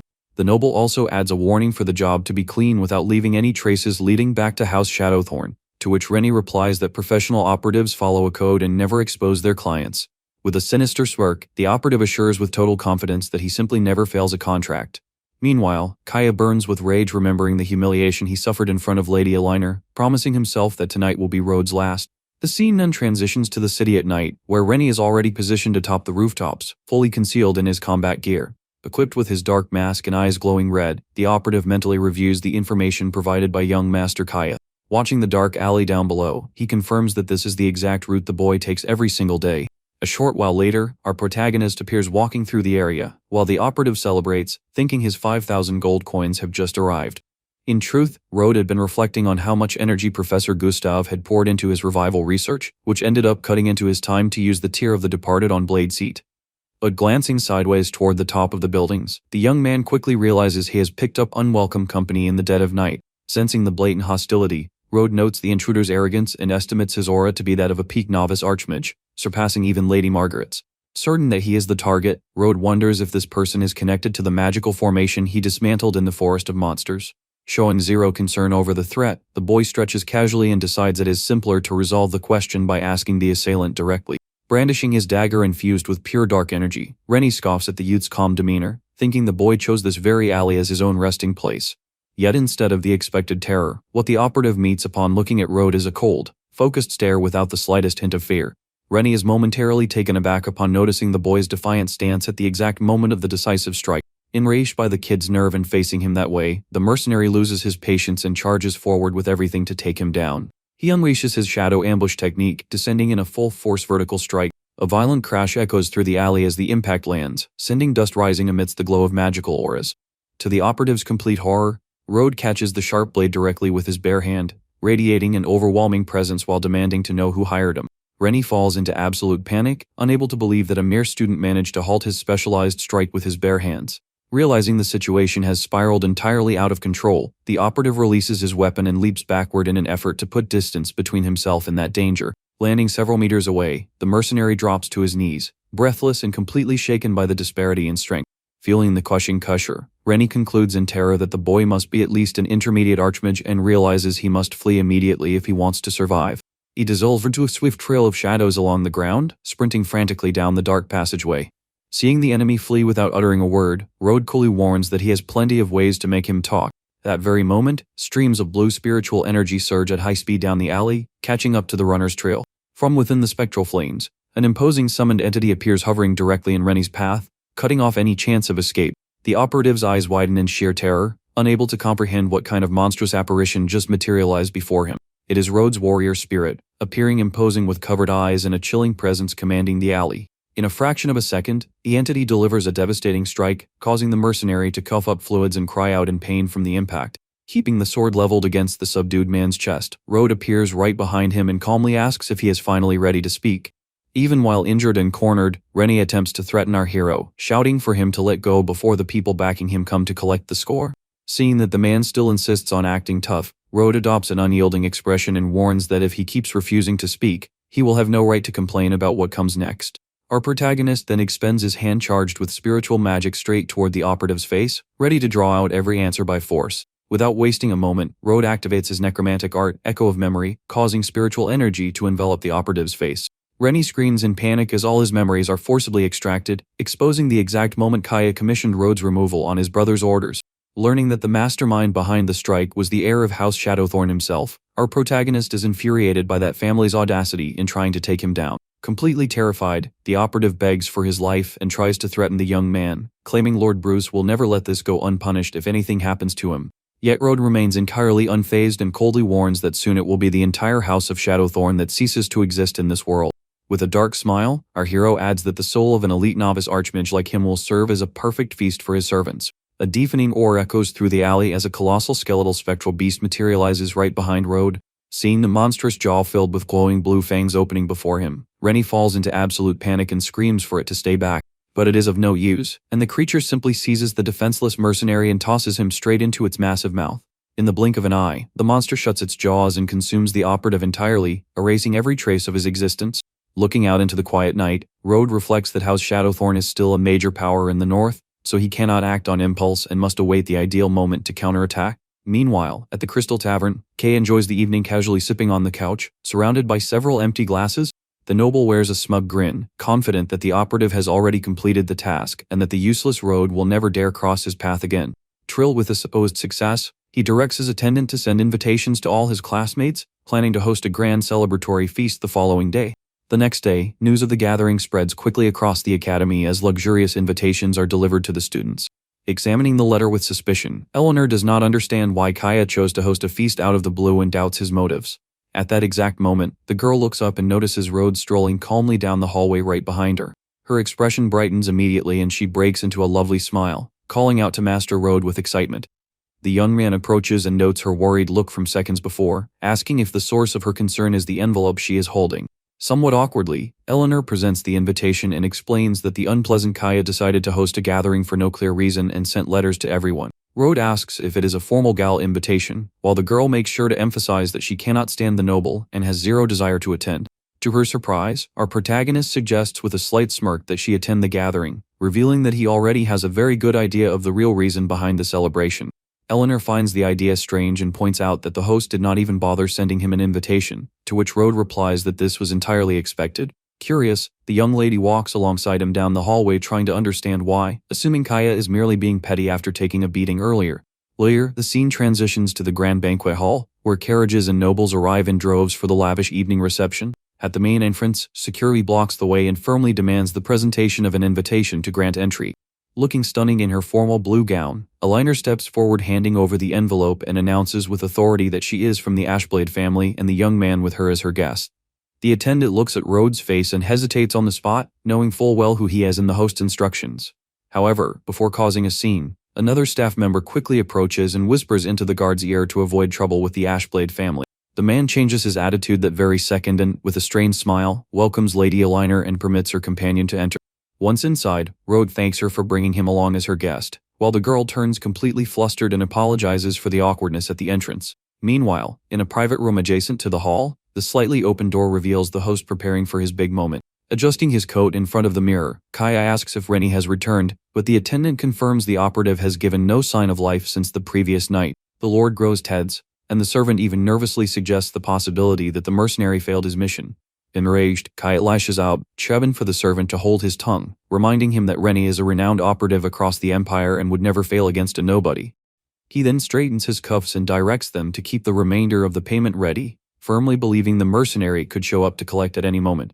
Full of confidence, the young noble finally steps into the Golden Hall, where high society enjoys themselves amidst toasts and lively conversation. Watching Midasts, Kaya celebrates inwardly, believing that without that obstacle in his way, nothing will prevent his union with Aligner and the acquisition of the Ashblade estate. Across the hall, the noble ladies chat over their drinks, curious as to why Kaya organized such a grand event so suddenly. That is when the host spots the lovely blue-haired young woman amidst the crowd, casually holding her glass. With a confident gaze and the certainty that victory is already his, Kaya strides toward her. He raises his glass with the most charming smile he can muster and invites Lady Aligner to share a drink with him. Yet the girl does not even blink and turns down the request flatly with cold indifference, leaving the noble completely stunned.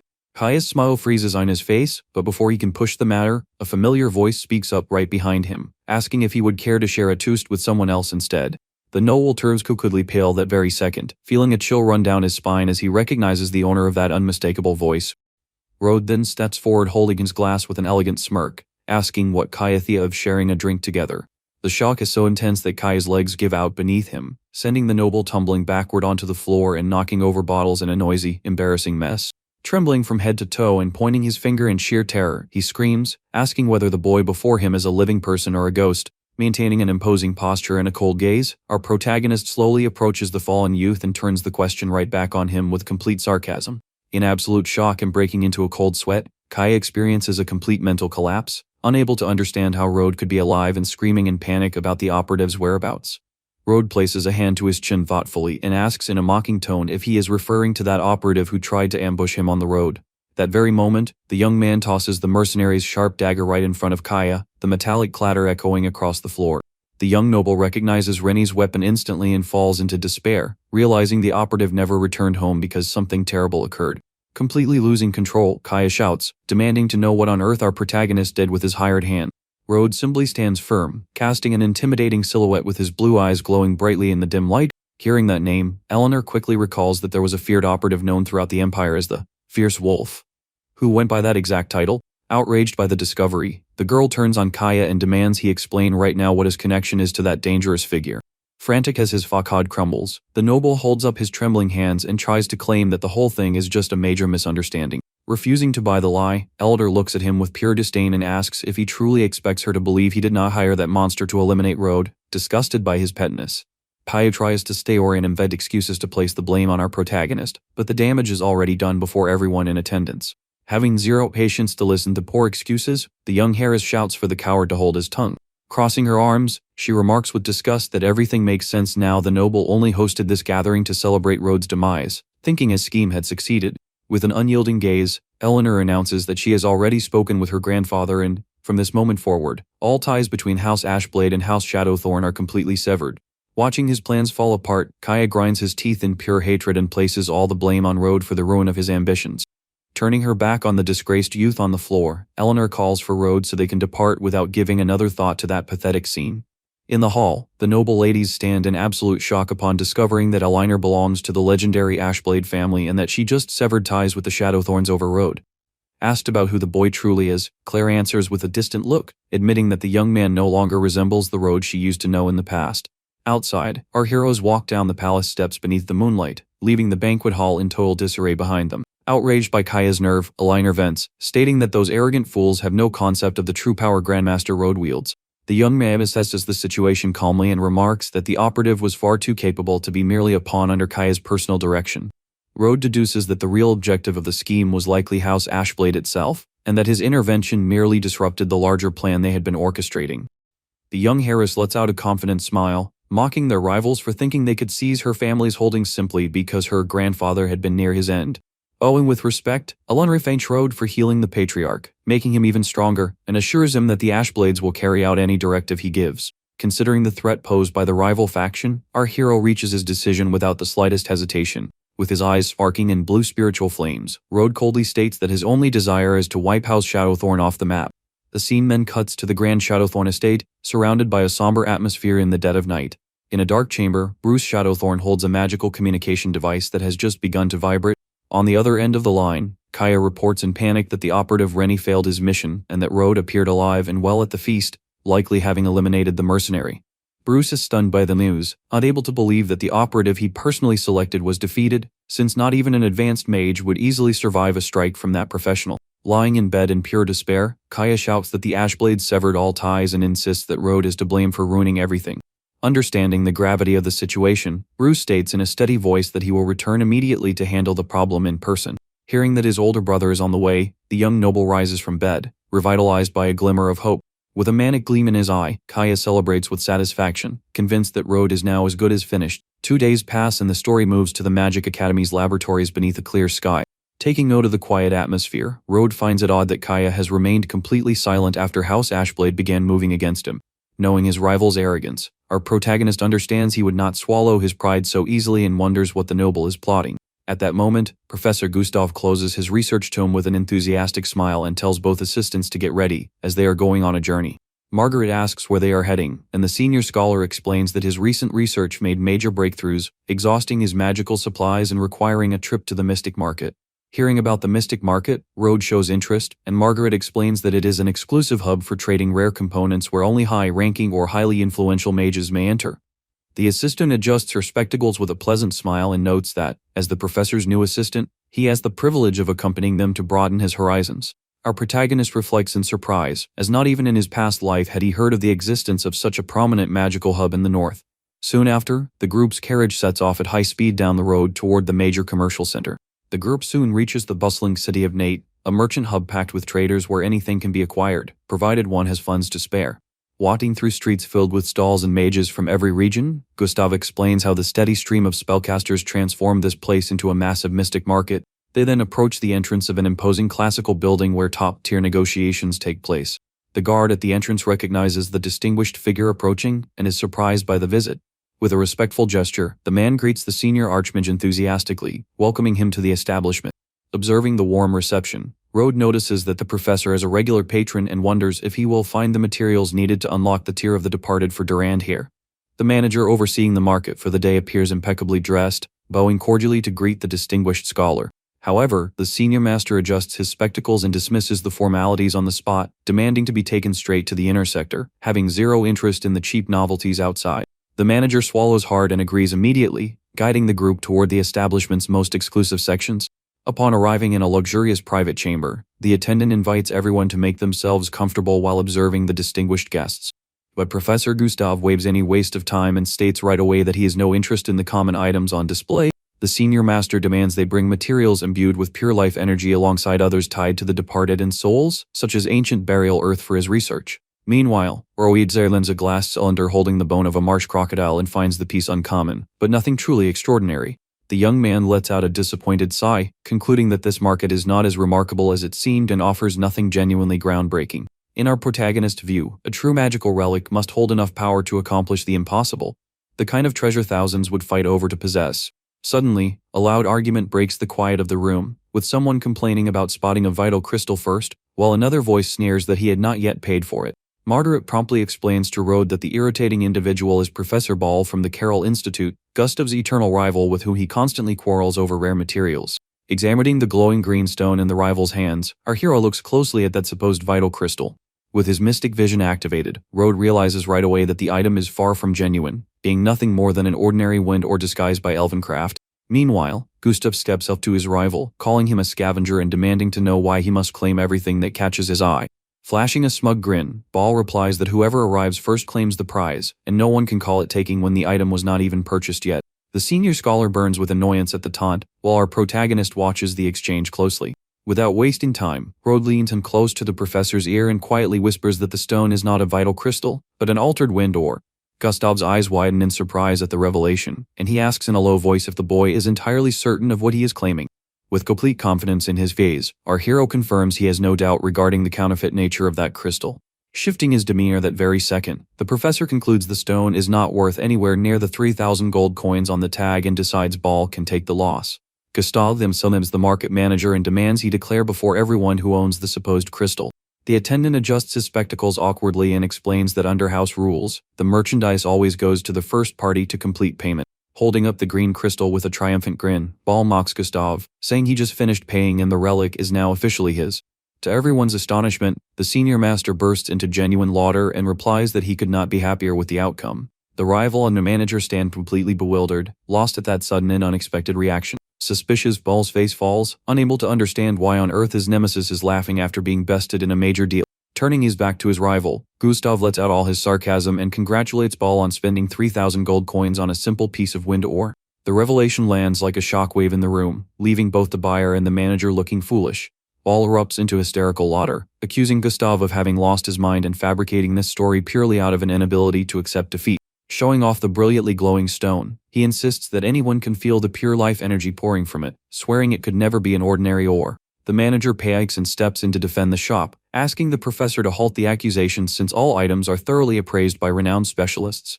Seeing the dispute escalate, Rhode steps forward calmly and asks his instructor not to worry. Ordenfauga stakes before and reaffirms before everyone that the stone in Ball's hand is undeniably a forged wind ore. The mood in the hall turns tense immediately, with both the rival and the manager glaring at the boy with dark, threatening looks. Infuriated by the newcomer's intrusion, Ball frowns and demands to know who this kid thinks he is to question him. The manager also loses his patience and warns the young man to watch his words, noting that accompanying Professor Gustav does not give him the right to discredit the market. But Gustav does not back down, standing up to both of them that very second and proudly declaring that Rhode is his assistant and holds magical insight far beyond anyone in the room. Oil gives a sarcastic smirk and scoffs at his rival, claiming he truly must be losing his senses to lower his standards and take on a simple student as an assistant. Holding the crystal out toward Rhode, the man challenges the boy to explain where that intense aura comes from if this is not a true vital crystal. The gem sparkles brightly between the rival's fingers while everyone awaits the young prodigy's response. Unfazed, Rhode explains that the ore was veiled by an elven illusion spell to radiate a false vital aura, requiring only that the surface energy be drawn out to expose the deception. He then asks the manager if the shop keeps ancient burial soil in stock, stating that a modest portion is more than enough to absorb the energy and break the illusion. Somewhat hesitantly, the employee confirms they have the material, and our protagonist instructs him to bring the ball at once. Seconds later, a metal basin filled with gray, cursed soil is placed on the counter. Rhode gestures toward the vessel and challenges Ball to drop the crystal inside so the truth can reveal itself in a matter of minutes. Confident that he is right, Ball accepts the test immediately, but demands that Gustav and his spoiled assistant apologize on their knees should the gem prove genuine. He then drops the glowing crystal directly onto the funerary soil to settle the matter once and for all. A bright green ray fills the room while all those present gaze at the container in complete silence. Seeing the blow remain strong, Ball breaks into a victorious smile and celebrates, stating that the vital aura is as intense as ever. With the result taking time to appear, Gustav begins breaking into a cold sweat, fearing he might face the greatest embarrassment of his academic career. Martyr also grows extremely anxious over the tension in the air, uneasy about the outcome of that risky wager. The assistant leans in and asks anxiously if Rhode is entirely certain of this, reminding him that the professor has never accepted a loss to Ball and such a public humiliation would crush the senior scholar's pride. With complete poise and confidence, Rhode asks the professor not to worry, assuring that the result will show in about 10 seconds. Ball keeps mocking everyone, calling them fools and swearing that not even elves could craft a counterfeit of such quality. But suddenly, the manager's spectacles slip from his nose and the man gasps in disbelief, unable to process what he is seeing. Right before everyone's eyes, the emerald glow vanishes entirely, leaving a plain, dull stone resting atop the gray ash. Margaret stands wide-eyed at the sight, amazed by how convincing the disguise was, while the staff begin questioning which appraiser evaluated that item. Murmurs quickly spread through the hall, with people laughing at someone spending 3,000 gold coins on a piece of junk not even worth a silver coin. Realizing he fell for a ridiculous trick, Ball turns red with anger, the veins on his forehead bulging in pure humiliation. The man lashes out at the manager, shouting that they are a bunch of swindlers for having the nerve to sell that worthless item to him. On the other hand, Professor Gustav laughs heartily at his rival's misfortune, thanking the heavens for Rhode's presence, since he was the one who nearly took the loss. Blinded by fury and unable to bear the laughter, Ball hurls the useless stone against the floor with all his might. Fuming with rage, the rival points his finger and swears that this matter will not end here. He then storms out of the Vipe room, while the manager bows frantically, trying to contain the fallout. Once in the hallway, the man wears a dark, vengeful look, promising himself he will make both of them pay dearly for this. Meanwhile, Gustav celebrates with clenched fists and a broad smile, feeling an indescribable satisfaction upon seeing Ball's defeated look after so many years. The senior master gives Rhode a friendly pat on the back and mentions that, as a token of gratitude, he may choose any material with the cost covered by the laboratory. Gustav also takes the opportunity to take a jab at the manager, saying he sincerely hopes they do not stumble across another counterfeit around here, while the employee swears it was merely an isolated mishap. With an amused chuckle, the senior scholar turns his back and walks through the market alongside our protagonist. Left alone, the manager adjusts his glasses while breaking into a cold sweat, puzzled over how they made such a gross error and where on earth this boy with an eye superior to his own appraisers came from. From the shadows of the corridor, a mysterious figure wearing an iron helmet watches Rhode and Gustav leave with a suspicious gaze. It is the counterfeiter himself, who grinds his teeth in anger upon realizing the kid exposed as fake and the market will launch an inquiry against him, ruining his enterprise. But with a scheming gleam in his eye, he recalls that the boy also picked a fight with Professor Ball and decides to use the vengeful noble to eliminate Rhode. The scene then transitions to the market's open plaza, where Ball walks with heavy steps across the sunlit courtyard. The main you see the with rage outside, unable to accept that his longtime rival managed to find such a perceptive assistant. Beyond the sting of losing 3,000 gold coins, what gnaws at him most is being humiliated in front of everyone by a simple student, knowing he will become the laughingstock of his academy if word gets out. Suddenly, a voice calls to him from behind asking for a moment of his time. Turning around, Ball comes face to face with the individual in the iron helmet standing with arms crossed in the center of the courtyard. The professor asks with arrogance if he is a market employee and demands they send a manager if they intend to discuss any form of compensation. The man gestures gently for calm, stating that the management was also shocked by the incident and is already conducting a thorough review of the matter. With a sly smile, the masked man drops a toxic remark, claiming to know that the appraiser for that section had been in secret communication with Gustav's new assistant for days. The statement strikes Ball like lightning, causing his eyes to widen immediately. Suspicious, the noble asks in a threatening tone if the individual is suggesting that the whole thing was a premeditated setup to make a fool of him. The trickster feigns modesty, stating he does not wish to jump to conclusions as a mere humble employee, but found it odd that a simple student was so certain of the fake when even a great master was missiled. Planting the seeds of suspicion, he implies that the assistant seemed to know everything beforehand, as if he were already involved in the forging scheme itself. Ball lowers his head and begins laughing in a sinister manner, feeling he has finally found an explanation that preserves his bruised ego. Convinced that it was all an orchestrated setup to undermine him, he concludes it makes far more sense for the boy to be in league with the forgers than to genuinely be a prodigy surpassing the appraisers. Staring intently at the mysterious man, the professor asks what his true motive is in coming forward with this information directly to him. The artisan offers a knowing grin and explains that should news of the scam spread, it would be detrimental to local trade, suggesting they share common interests. Ball quickly understands the implication and concludes with satisfaction that both are aligned toward the same objective. The masked man confirms the understanding with a sly smile beneath his helmet. Resuming his walk through the city, the professor burns with resentment, vowing to himself that Gustav and his wretched assistant will pay heavily for that humiliation. Looking toward the sky with trembling hands, Ball swears he will show them what happens to anyone who dares cross his path. From the corner of the stall, the forger watches his pawn walk away exactly as planned.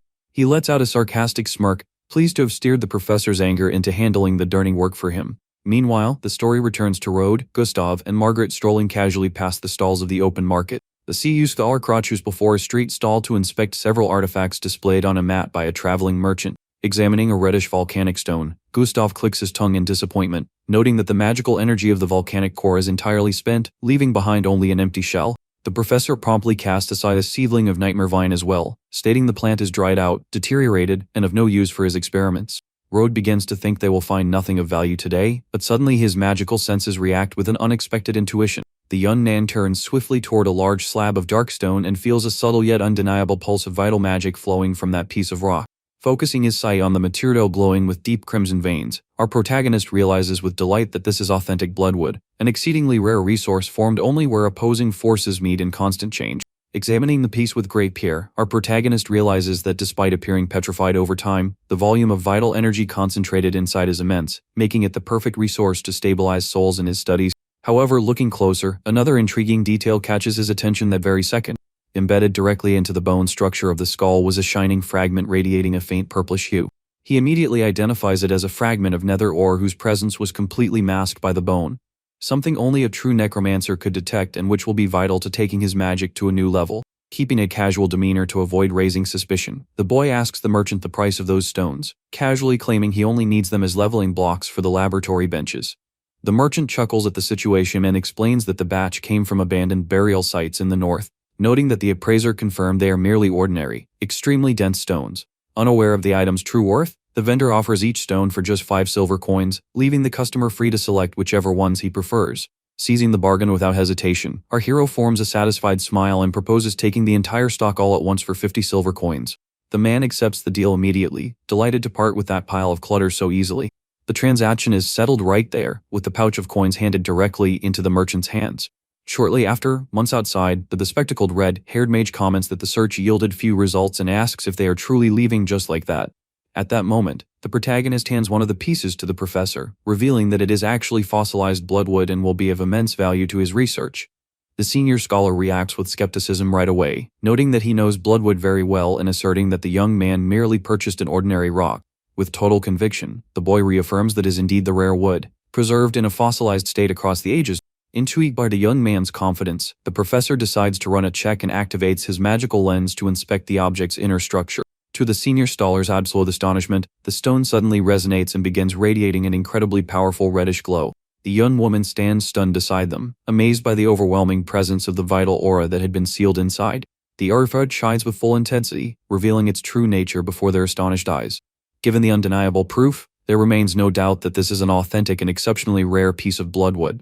While they marvel at the find, our hero's attention is already entirely centered on the skull containing the nether ore.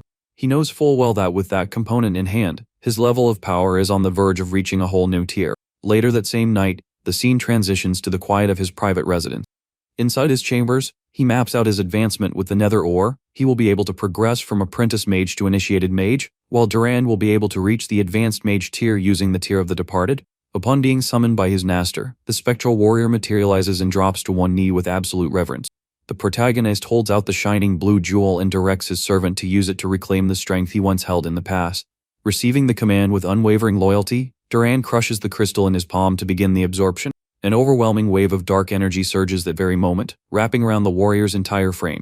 The concentration of power is so vast that a massive cocoon-like structure forms around the warrior in the center of the chamber. Moments later, fissures of pure magical light begin tearing across the surface of the cocoon from top to bottom. With a striking burst, the energy shell shatters, sending shockwaves through the entire room. Duran emerges completely renewed, presenting an imposing silhouette framed by flames and dark shadows. Pleased to confirm that his skeletal champion has indeed attained the advanced rank, the young master commends his servant's new presence. With his servant properly empowered, the time comes for the protagonist himself to absorb his share. He crushes the nether ore without hesitation, releasing purplish sparks of pure mana into the air. A violent spiral of lightning and magical mana envelops the boy entirely, causing his body to hover during the transition. Feeling the flow of that power integrate into his essence alongside Duran's advancement, he directs the energy with total mastery. The process is a complete success, and our hero effortlessly reaches the initiated mage tier. Now, beyond increasing his own strength, he possesses the steadfast protection of an advanced rank guardian at his side. With a confident smile, the boy is already considering the intricate spells and strategies he will finally have ample power to carry out. The next morning, the setting shifts to the grand facade of a military estate beneath the sunlight. Firm steps echo across the courtyard as a high-ranking officer steps down from the carriage to salutes from the guards. This is Bruce Shadowthorn, an experienced and unyielding commander who has just returned from his travels. The spoiled noble rushes to meet his older brother, visibly relieved by the arrival of his greatest protector. Yet Bruce greets him coldly, demanding an explanation for being humiliated in public by this Rhode person and for causing the Ashblade heiress to sever ties with their family. Terrified, the younger brother tries to justify himself by saying the opponent was far too dangerous, also revealing that Master Rennie disappeared and the Ashblades are ending all joint ventures. Hearing the account, Bruce narrows his gaze, curious as to when someone with such competence emerged in the North without their knowledge. Overcome with anger, the commander clenches his fist tightly, making it clear that the person's identity matters very little. With an expression marked by hostility, he declares that any obstacle in his path must be removed, as dominion over the North belongs solely to them. Without wasting time on idle words, Bruce takes his seat with authority and summons his personal operative. From the shadows emerges Lex, a high-level operative dressed in an elegant suit, ready to carry out orders and deal with the new rival. Bruce highlights Lex's capabilities, explaining that he stands at the pinnacle of the specialist mage tier, carries the blue blessing, single-handedly bested a frost titan in the frozen lands, and was the one who trained Rennie in the past. The operative steps forward with an intense gaze and greets Kaya with the detachment of someone accustomed to constant danger. Kaya feels thoroughly intimidated before that heavy presence, realizing at once that this individual is on a level far beyond Rennie and carries numerous victories under his belt. Twirling his blades with remarkable precision, Lex demands the target's details, stating that even though his former partner was ordinary, he will make sure to settle the score. Trying to ask his unease before such composure, the noble assures him that he has already prepared all the necessary information. The reports regarding the target are placed on the table so their plans can be drawn up with precision. Reviewing the documents, Bruce finds it intriguing to discover that Rhode is operating simply as Professor Gustav's assistant. Lex points out that the professor is the former head of the Seven Cities Academy and holds considerable influence in the North, which prevents any move within the institution. Not to mention the boy will be on high alert out in the open. Facing this obstacle, the commander realizes the best course of action will be to draw the opponent directly into their own estate. Kaya has an idea that very second and suggests sending a formal invitation that includes the Ashblade family as well. With a cruel chuckle, he argues that after the recent tensions, an apology accompanied by compensation would be impossible to turn down, creating the perfect window to finish off the rival patriarch. The prospect of resolving all their concerns at once is appealing, and Bruce reviews the plan with great care. Convinced of the ambush's effectiveness, the commander decides they will carry out the plan decisively so as to leave no loose ends. Confident in the trap's success, the three plotters plan to dismantle all their rivals in a single stroke to claim absolute control over the entire north. The sea mem mows to the grand and tranquil Ashblade estate. Seeing her grandfather absorbed in reading a formal letter, young Eleanor asks what has caught his attention so completely. The elder explains that the Shadowthorn heir sent a letter offering an apology for his recent actions and proposing 20% of the family's business holdings as restitution. Eleanor scoffs at the offer that very moment, aware that a disingenuous individual of that sort would never offer a sincere apology without a trap behind it. The patriarch rests his hand on the document, agreeing entirely with his granddaughter's suspicion. He confirms that the generous offer is nothing more than bait and instructs Eleanor to seek Grandmaster Rhode's counsel on how to proceed. Ready to convey the situation, the girl confirms and goes straight to speak with the young man. Finding Rhode, she outlines all the details regarding the invitation and the suspicious promise to hand over part of their rival's assets. Our protagonist finds the ploy far too obvious and scoffs at the clumsy nerve of the Shadowthorns in attempting something so transparent. However, with a calculating glint in his eye, the boy smiles with satisfaction, realizing that this banquet will provide the ideal opportunity to eliminate his adversaries once and for all. The following day, the party's carriage sets off promptly for the meeting venue. The guard greets the young man warmly upon seeing him arrive, mentioning that the master sent for him so they could travel together to the feast. Dressed in formal attire, our hero calmly straightens his shirt cuffs, fully prepared for whatever awaits him. Beside him, the senior Lord Ashblade admits he feels far more at ease knowing the young man will be present at the gathering. The patriarch also emphasizes that their rivals have no idea his vitality has returned, promising he will make the plotters deeply regret this trap. The scene cuts to the imposing Shadowhorn stronghold, guarded by heavily armored sentries wearing intimidating masks. Outside, Kaya welcomes the guests with flattering remarks and bowed greetings, urging them to accept the feast as an honest token of goodwill. Keeping his head lowered to feign remorse, the plotter relishes the moment, confident that he who lost last best. On the inside, the individual overflows with malice, imagining that none of them will make it out against his brother's anti-magic circle and Lex's sharp blade. He already savors the thought of seeing the patriarch finished, the Ashblades ruined, Eleanor under his influence, and Rhodes remains left to the stray dogs. Detecting the noble's undisguised hostility, our protagonist merely glances at him from the side, finding it amusing how poorly the host conceals his intentions. The party is escorted into the grand dining hall, where a long table is laid beneath lavish chandeliers. Seated at the head, Bruce receives the head of the Ashblades with a diplomatic smile, reiterating the apology for his younger brother's missteps and proposing to secure peace between the households. The commander then politely invites everyone to take their respective seats at the table. Taking this seat, Rhode spins the room and detects 7 hidden magical nodes between the floor and ceiling, forming an anti-magic barrier with high-grade crystals that not even the old lord was able to spot. Noticing the young woman's tension beside him, the young man rests his hands calmly and whispers for imply relax. Placing complete trust in her companion's composure, the girl manages a relieved smile and tries to hold her poise. The two leaders toast their glasses in an air of apparent cordiality throughout the meal. While drinking, Lord Ashblade brings up the purpose of the gathering and asks for specifics regarding the transfer of the promised 20% of the business assets. Bruce lets out a pleasant laugh and rubs his head with insincerity, remarking that he had almost overlooked the most important part of the arrangement. Yet within seconds, the commander's friendly smile twists into a sinister and menacing expression. He claps his hands firmly in the air, giving the final signal for the trap to spring. An attendant approaches carrying a platter with the supposed transfer document and an ink quill, stating that only the patriarch's signature remains. But suddenly, the man tilts the metal platter upward right before the old lord's face. A violent burst of dark lightning and aggressive force erupts from beneath the tray in a sudden, decisive strike. The supposed servant reveals himself as the operative Lex, who lunges forward with a fierce grin, shouting that this is no contract but Lord Ashblade's final moment. Even with the surprise assault coming at point-blank range, the senior Lord Ashblade does not even shift in his chair, continuing to hold his glass with absolute tranquility. A deafening boom echoes through the hall as the strike collides directly with an impenetrable defensive barrier. Lex's leftist Valorstubon feeling his daggers violently repelled, unable to leave the slightest mark on his target. At that moment, Lord Ashblade rises, unleashing a massive torrent of golden mana that makes the entire room tremble. Bruce panics upon sensing that crushing pressure, recognizing immediately that the Elder has reached the pinnacle of the specialist mage tier. something that seemed impossible for someone who had been near his end. With a booming laugh, the patriarch reveals that he was restored by a grandmaster and has grown even stronger, mocking the plotters for finally showing their true colors. Realizing there is no turning back, Bruce assumes his specialist fighter stance and calls for Lex to join him in an all-out assault. Dozens of shadow operatives drop from the ceiling's blind spots, descending with their drawn blades ready for the fight, but the senior patriarch merely offers a fearless smile before the surrounding enemy forces. Gathering his mana into his fists, he braces for the clash and warns the youths that he will show them the true weight of seasoned experience. However, the magic circles concealed in the ceiling flare brilliantly in a purplish tone, triggering the hall's trap. The old lord's eyes reflect the glow of the runes, and he realizes with surprise that this is a massive anti-magic array. Attempting to respond, the patriarch is shocked to find his flow of mana entirely severed, shutting down any use of spells. Bruce steps up right behind him with a cruel smirk, mocking the situation and stating that it cost a fortune to set up that barrier to ensure the elder's demise and the seizure of all his property. Frantic upon seeing her grandfather vulnerable, Eleanor calls out to the patriarch with tears in her eyes. The commander throws a heavy blow, but the old lord dodges with surprising agility, frustrating the attacker who did not expect such physical capability from a spellcaster stripped of mana. Even while pressed, the patriarch shouts with all his might for his granddaughter to flee immediately alongside Master Rhode.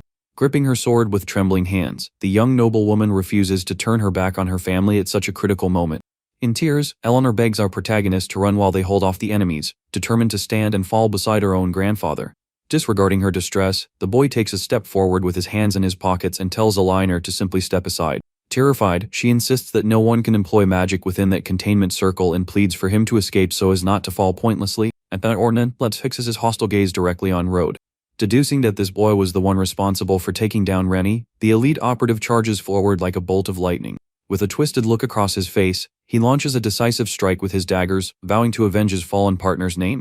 Yet a deafening metallic clash halts the assault with effortless ease, scattering bright sparks across the hall. Lex recoils in absolute shock, unable to comprehend how an ordinary initiated mage to deflect his charge so easily. Looking up, the operative finds himself facing a colossal figure cloaked in flames and dark shadows, wielding a massive blade. The skeletal lord's eyes flare with pure intensity as he decrees the immediate fall of the insect who dared draw a weapon against his master. Moving at a staggering pace, the titan strikes with his greatsword, leaving Lex in a panic as he realizes the giant moves faster than an elite operative and dodging is impossible.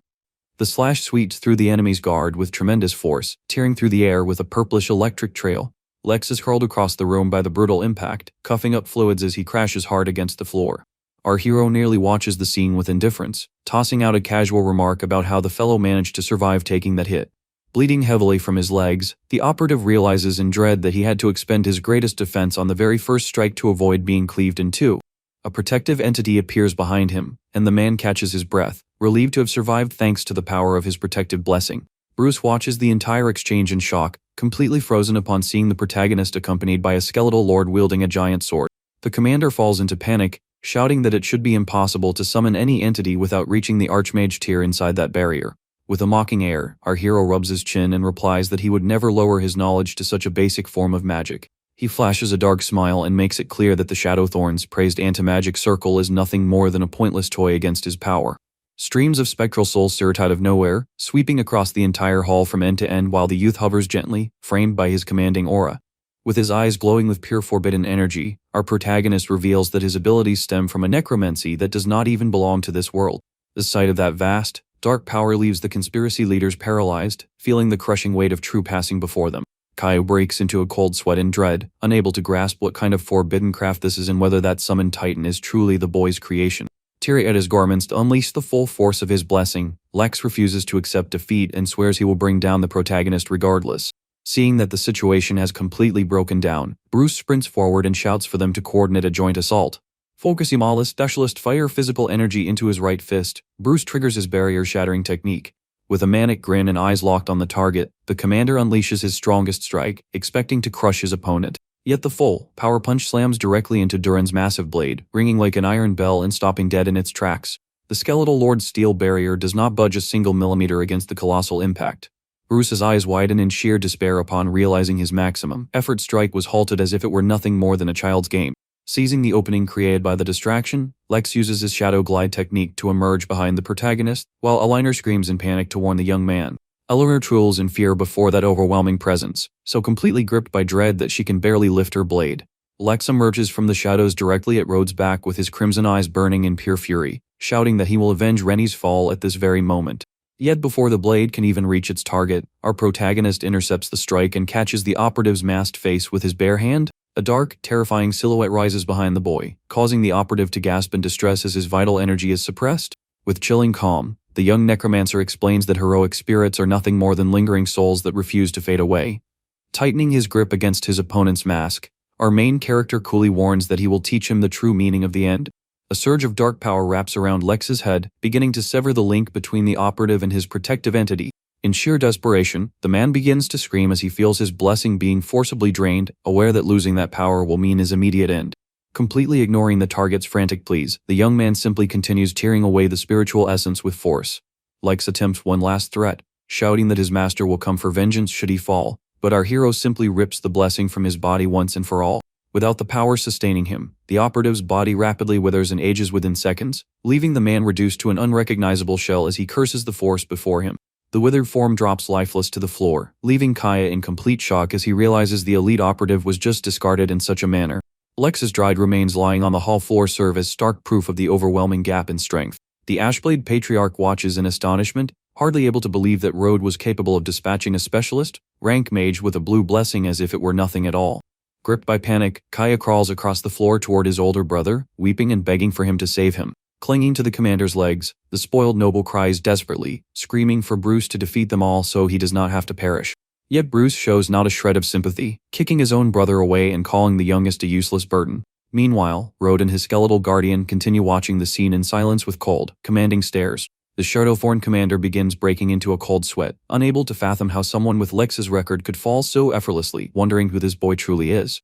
With a dare smile, he finally grasped the situation and admits to himself that the roles of predator and prey had been reversed from the very beginning.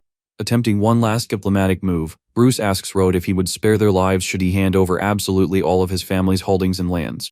Our protagonist answers with a chilling gaze, reminding the commander that if he simply removes them all right here, he will claim everything regardless. Seeing the immediate refusal, Kaya crawls to Rhode's feet in tears, placing all the blame on his own brother and swearing that Bruce was the one who engineered the trap. Getting no response, the desperate youth turns toward Eleanor with open arms, trying to appeal to the girl's sympathy to gain forgiveness.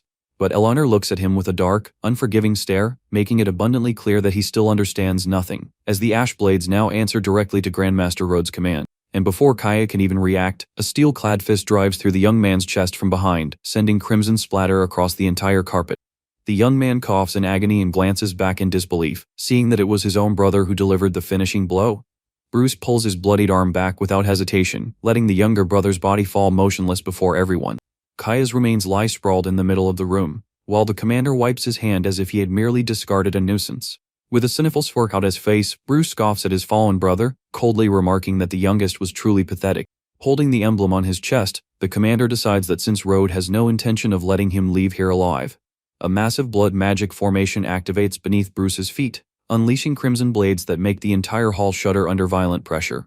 Overcome by madness and with eyes blazing, he calls upon the ancestors through his own bloodline, determined to take everyone down along with him into the abyss.